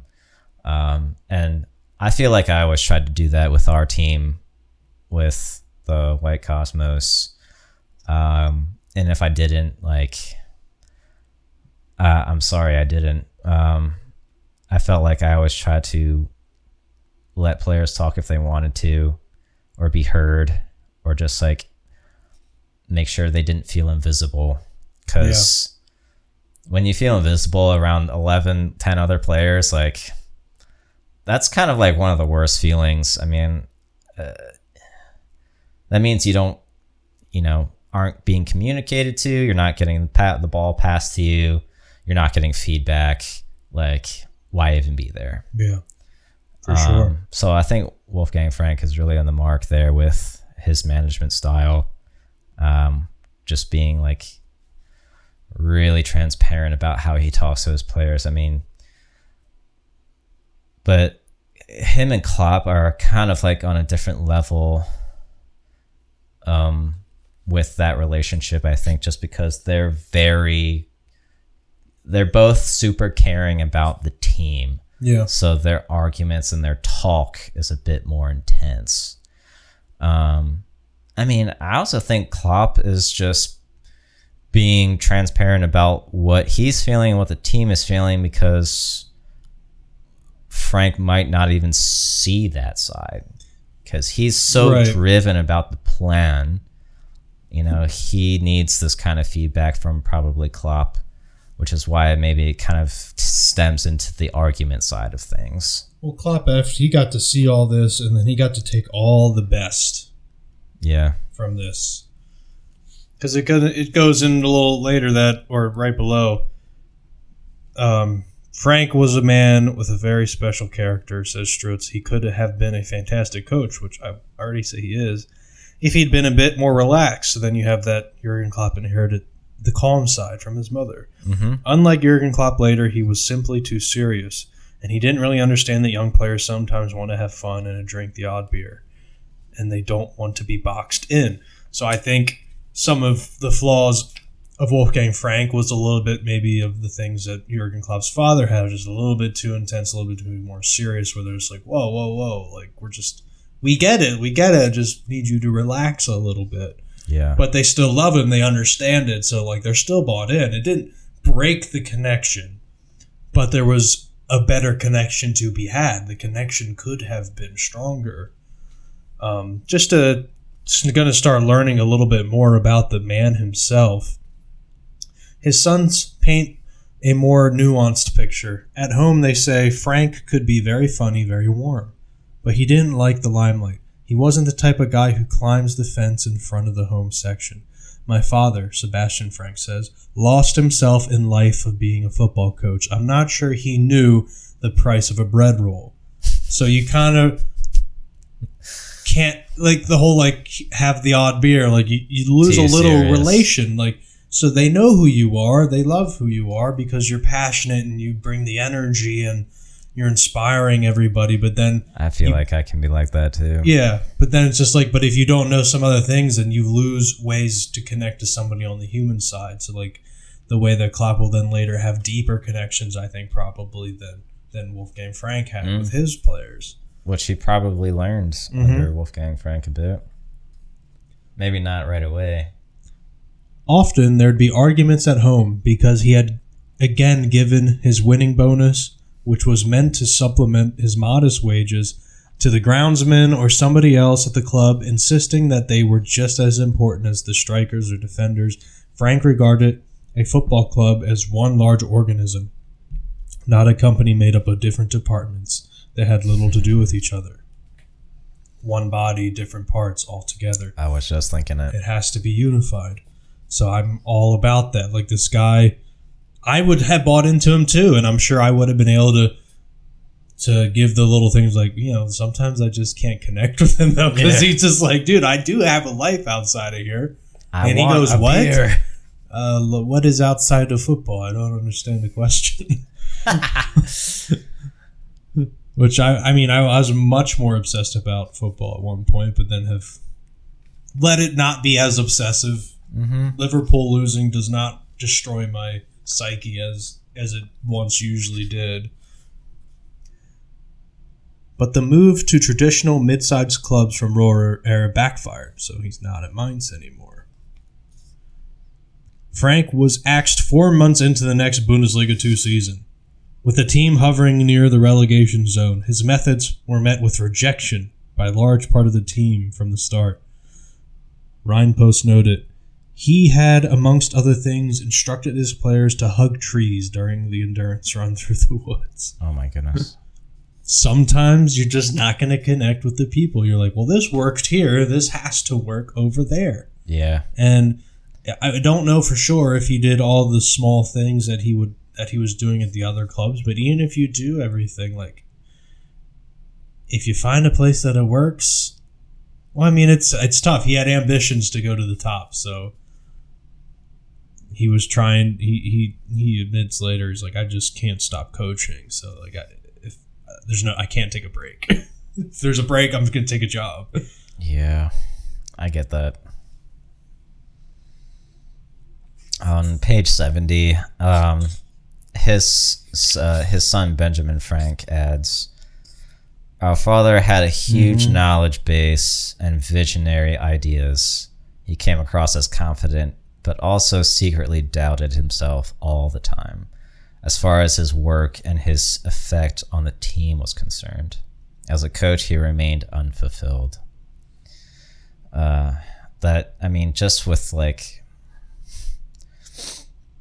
he had plenty of coaching jobs just from reading the rest of these paragraphs, even before this segment, in different countries as well. Strikes me a little bit like Mourinho was like different whole culture, but like kind of the same, like crazy, this is obsessive. How it's going to be, and rubs some people the wrong way, but other places is like, we'll love you forever, but you still leave. Chelsea names him the special one, but he comes back a few times. He's still gone though. Like he can't stay for more than 2 years. Yeah.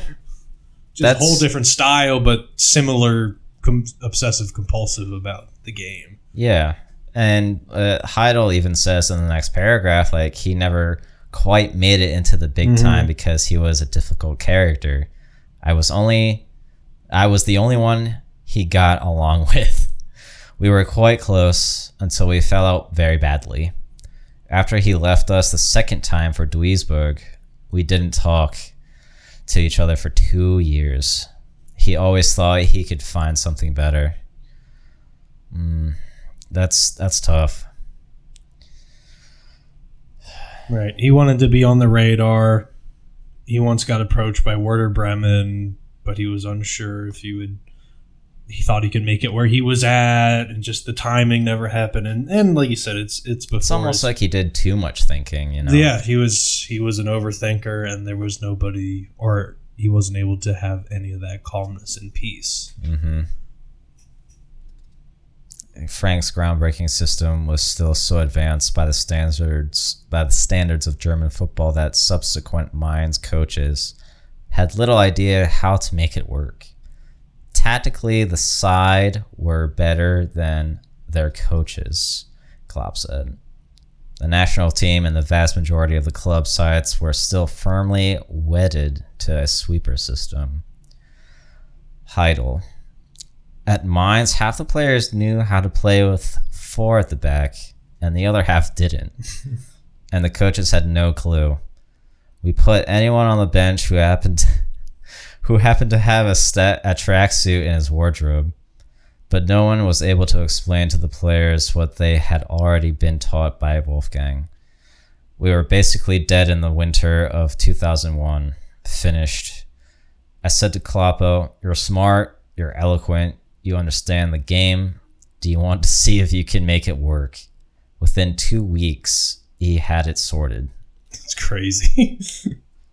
I mean, yeah, but it's also like you're talking to Klopp, the guy who was arguing with Wolfgang Frank about stuff. Like, Klopp had to have been the guy that talked with them the most, at least about like how things with the team were and how things worked.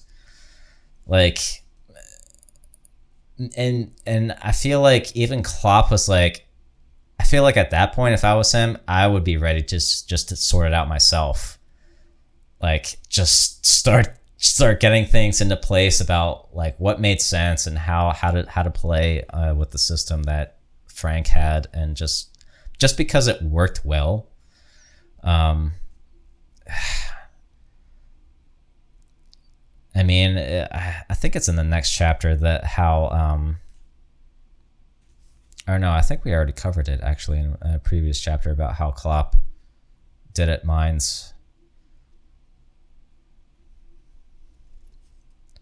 Just how, like, his trajectory into that club. Oh, okay. I was just going to read the next part of what you just read. Yeah. Klopp and Frank had the long discussions about football and the art of coaching. Benjamin Frank says Klopp always asked questions. He wanted to know the purpose of the specific drills.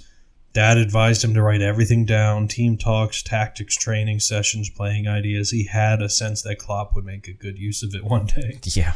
Our father was certainly the inspiration behind him turning into a manager. Yeah. And then Heidel goes on and say, like, now we don't want a coach that explains his concept to us. We want to formulate a concept and then find the right man for that. that became the way we did things until I left in 2016. And it all goes back to the first year with Wolfgang Frank, our first year of any success. We understood that the tactics could get us somewhere even with individual inferior players. It's like that in Mainz today. So just this guy's just leaving all this groundwork, though. There's sadness and like unfulfillment and like the career, but in what he's built in football itself and in people and in clubs that he was at, like, is standing the test of time. It's really crazy. It's kind of crazy to think how far back 96 was too. I was born in 93, and this is kind of like 3 years after I was born. It was all kind of shifting. Is it really that long ago? I mean, is 30 years like that long ago?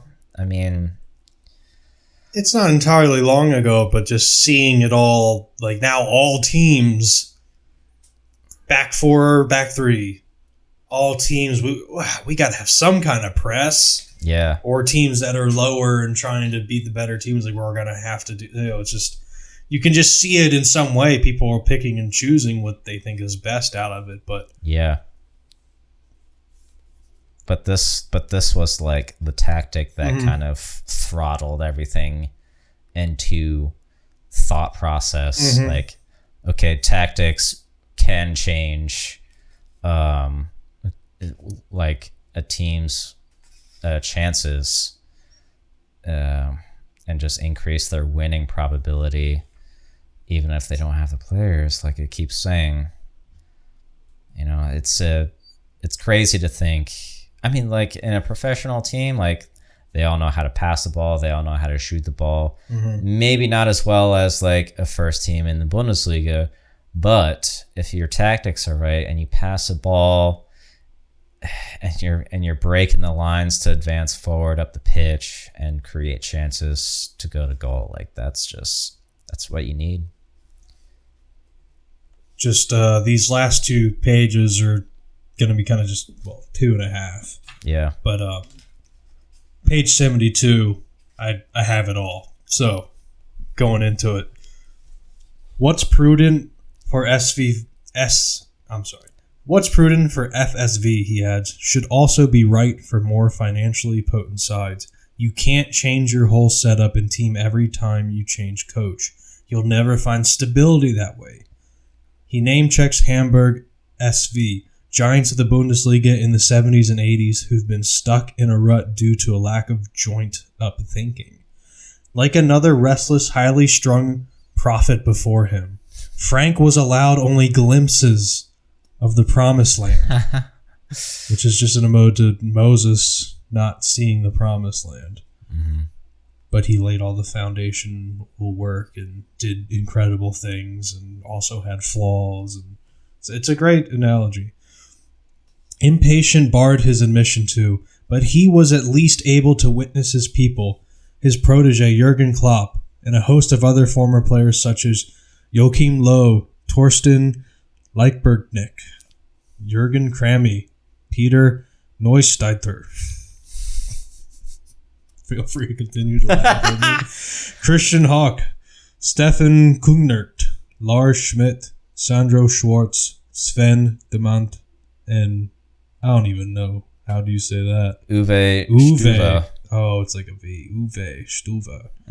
Help bring German football tactics in from the wilderness as coaches. He would tell us, when you've all become managers, please come back and tell me about your heroic deeds. Oh, that's kind of cute. Yeah. I'm just like, aw. Klopp said on the day of the Champions League final in May of 2013, the Borussia Dortmund coach sent his old friend a text message. Without you, I wouldn't be here today in London at Wembley. Damn. Klopp also said in touch with the Suns, inviting them to visit Dortmund's summer training camps at Bagerags, Austria.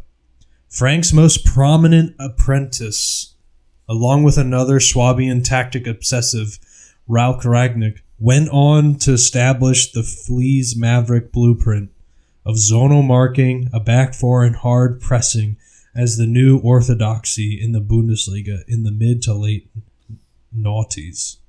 Is that how they say 90s? I think it's a... yeah, I don't know why I spelled it like that. Yeah.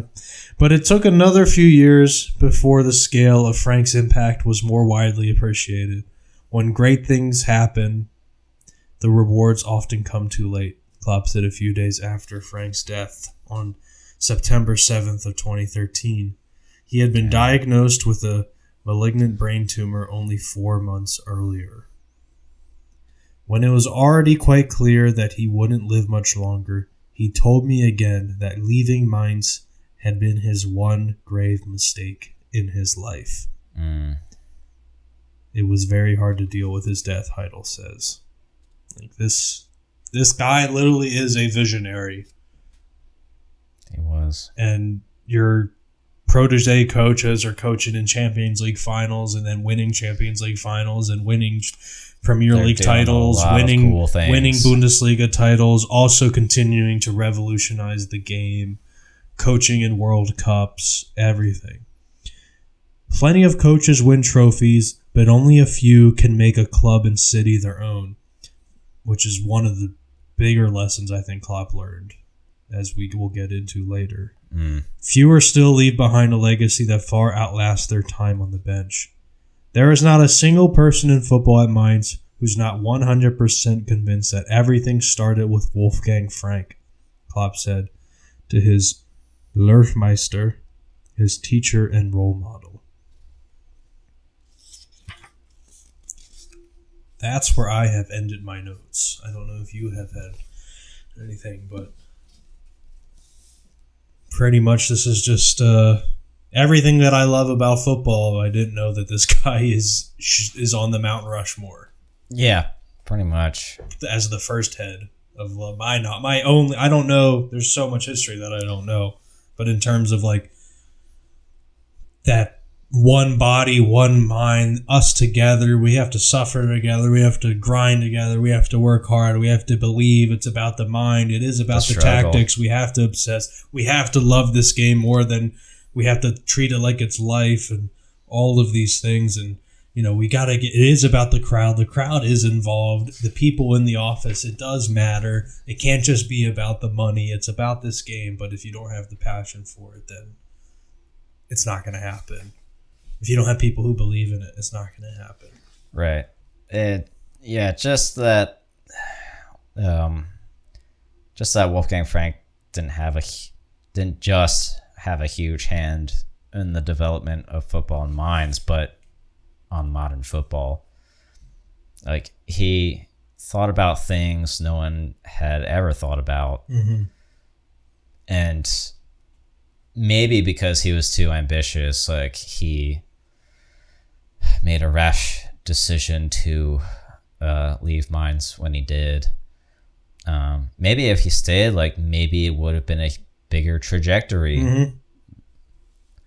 And maybe football would be different right now. But then if he didn't leave Mainz, that means he was probably a more stable-minded person. And he wouldn't have been who he was. Yeah. It all seemed to work out.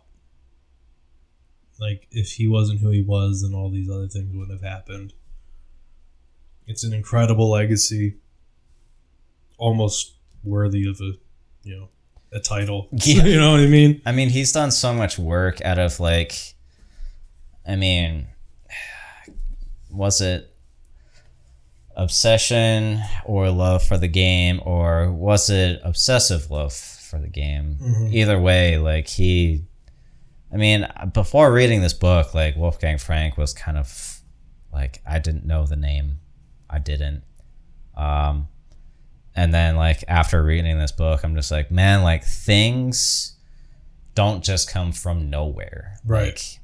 Like, obviously, like, with Klopp, like, you know, he didn't, maybe internationally didn't start gaining traction, like, attention, until, like, he was at Dortmund, and just, he didn't just come from nowhere. And it's kind of crazy, like reading this book, just how things develop just from doing stuff. It's just like, yeah, Klopp was like studying and just playing at Mainz. There was a time in history where it was just that, and like Klopp wasn't thinking about coaching at Liverpool. That was just something that just eventually just happened for him, and he was excited about it because he chose that club, and I think it was a choice between United or Liverpool, and there was just like a personal decision about choosing Liverpool for him. It was a little more corporate for the United. It's like Disney World. He's like, I think that was in the first 4 chapters that he talks about that. Yeah. Like their approach to him was like, nah, yeah, there was a bit more dream to Liverpool in their pitch to Klopp to come coach for them. And it's just wild, man. Like they don't, like Ralf Rangnick and Jürgen Klopp and Joachim Löw, like they all learn from this man, and they don't coach the same, like completely the same. Yeah. And a lot of their ideas are coming from this guy, and it's just, I think, long story short, like your players make your tactics. Was he still the German coach when they finally won, or is it somebody else? Who, Joachim Löw? Yeah. Like Germany in the World Cup? Yeah. Yeah, he was the coach in 2014 when they won. Okay. Yeah. I know he was around for a while. Yeah. Okay, so you have Champions League winner, Bundesliga winner, Premier League winner, World Cup winner. Yeah. Like on the accolades of the people who were the predecessor. All stemming from maybe not a small man, but like I want to say a small man's big ideas. But, he wasn't small at all. He was a pretty important guy. But yeah, it just goes to show that tactics have a lot to do with how a team should go about things. But one system doesn't fit all, which I think maybe Wolfgang Frank tried a little too much, just from what we read a little bit. And then when he did try different things, it was just kind of too different from what he actually wanted to do and didn't fully get behind. But I don't know, man. It's just crazy how things develop in that way. Somebody had to do it. Yeah. And it's cool to think about how the game's going to change going forward. But why... I don't know. Maybe this sounds like counterintuitive to what we had just talked about, but like, why did this happen to this guy? Why did this guy have these ideas and not like somebody in England or France? Like, why did this all stem with this guy? And then Klopp was just like, yeah, this makes a whole lot of sense. Right. Not saying like there's some like genetic advantage. It's just like how does like culture and like understanding of things, and how does like one guy just be like, we're going to do this a little differently. Right. We need to change a few things here for things to get better. Just going to change the entire game. Yeah. Like his ambition was just like they said, like witchcraft, just like nobody was doing that. And maybe, well, I guess like it kind of stems off from, like they said, like Sachi's AC Milan, how they were playing a bit. In the 1980s. Everything's inspired from something. Yeah, I think. To a but point. like that just seems like such a small, like, observational, like, just like detail. Maybe it was just like one game of AC Milan televised that Wolfgang Frank was just like, that's kind of interesting. Yeah. And then his mind just kind of just spiraled with that. Maybe, I don't know, it's just interesting to think about just how things like kind of, and I have in my, like on this sheet here in my little notebook here, how like Ajax total football under Rinus Michels influenced like Klopp's gegenpressing at Dortmund, just how like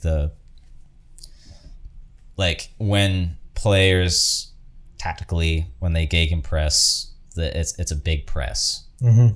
It's an all-out press, very high, sometimes in the midfield.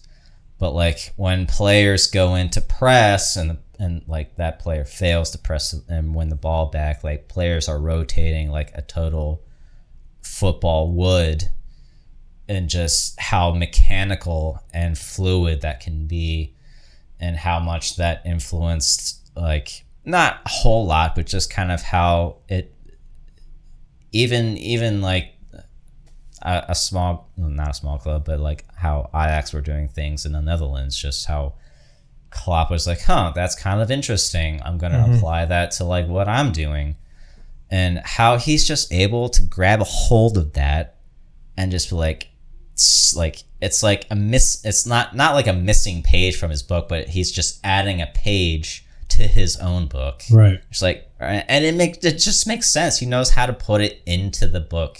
He knows exactly what the sentence is, and the whole page is gonna match up with the page behind and in front of it. It's just like, I'm just like, oh my god, man! Just like it takes a mind, dude. It's wild. It impresses me all the time. Like just reading this book, it's just like, man, this, life is fucking like just. It can be so surprising sometimes. Just how things develop that way. Sorry, that was a whole tangent. Holy shit. Well, I think that about sums everything up then. I think we'll end it on that. I don't have anything else to say. Next episode, we'll either go through the next 2 chapters that we have already read up on, or we'll go through 4. But if 2 at a time takes this amount of time each time, that'll be the new pace. Yeah, agreed. And hopefully we'll get into a swing of things here, trying to record every Sunday. And then it's on me to get episodes out. Who knows who's listening? But thank you for listening. I like doing this, so that's kind of the point. It's not same. about listening, but people listening will help this become anything if it does. Just being able to talk about a really awesome right. This book is also just fun. something I want to do, so that's why it exists. I'm sure eventually we'll get Kyle on here, and we'll have to corral him and make sure that it doesn't get out of hand. Until next time, this has been HoefelhohmanFC or something. Oh, that has a nice ring to it. Hoefel all this German's going around. It's inspired me. All right, goodbye.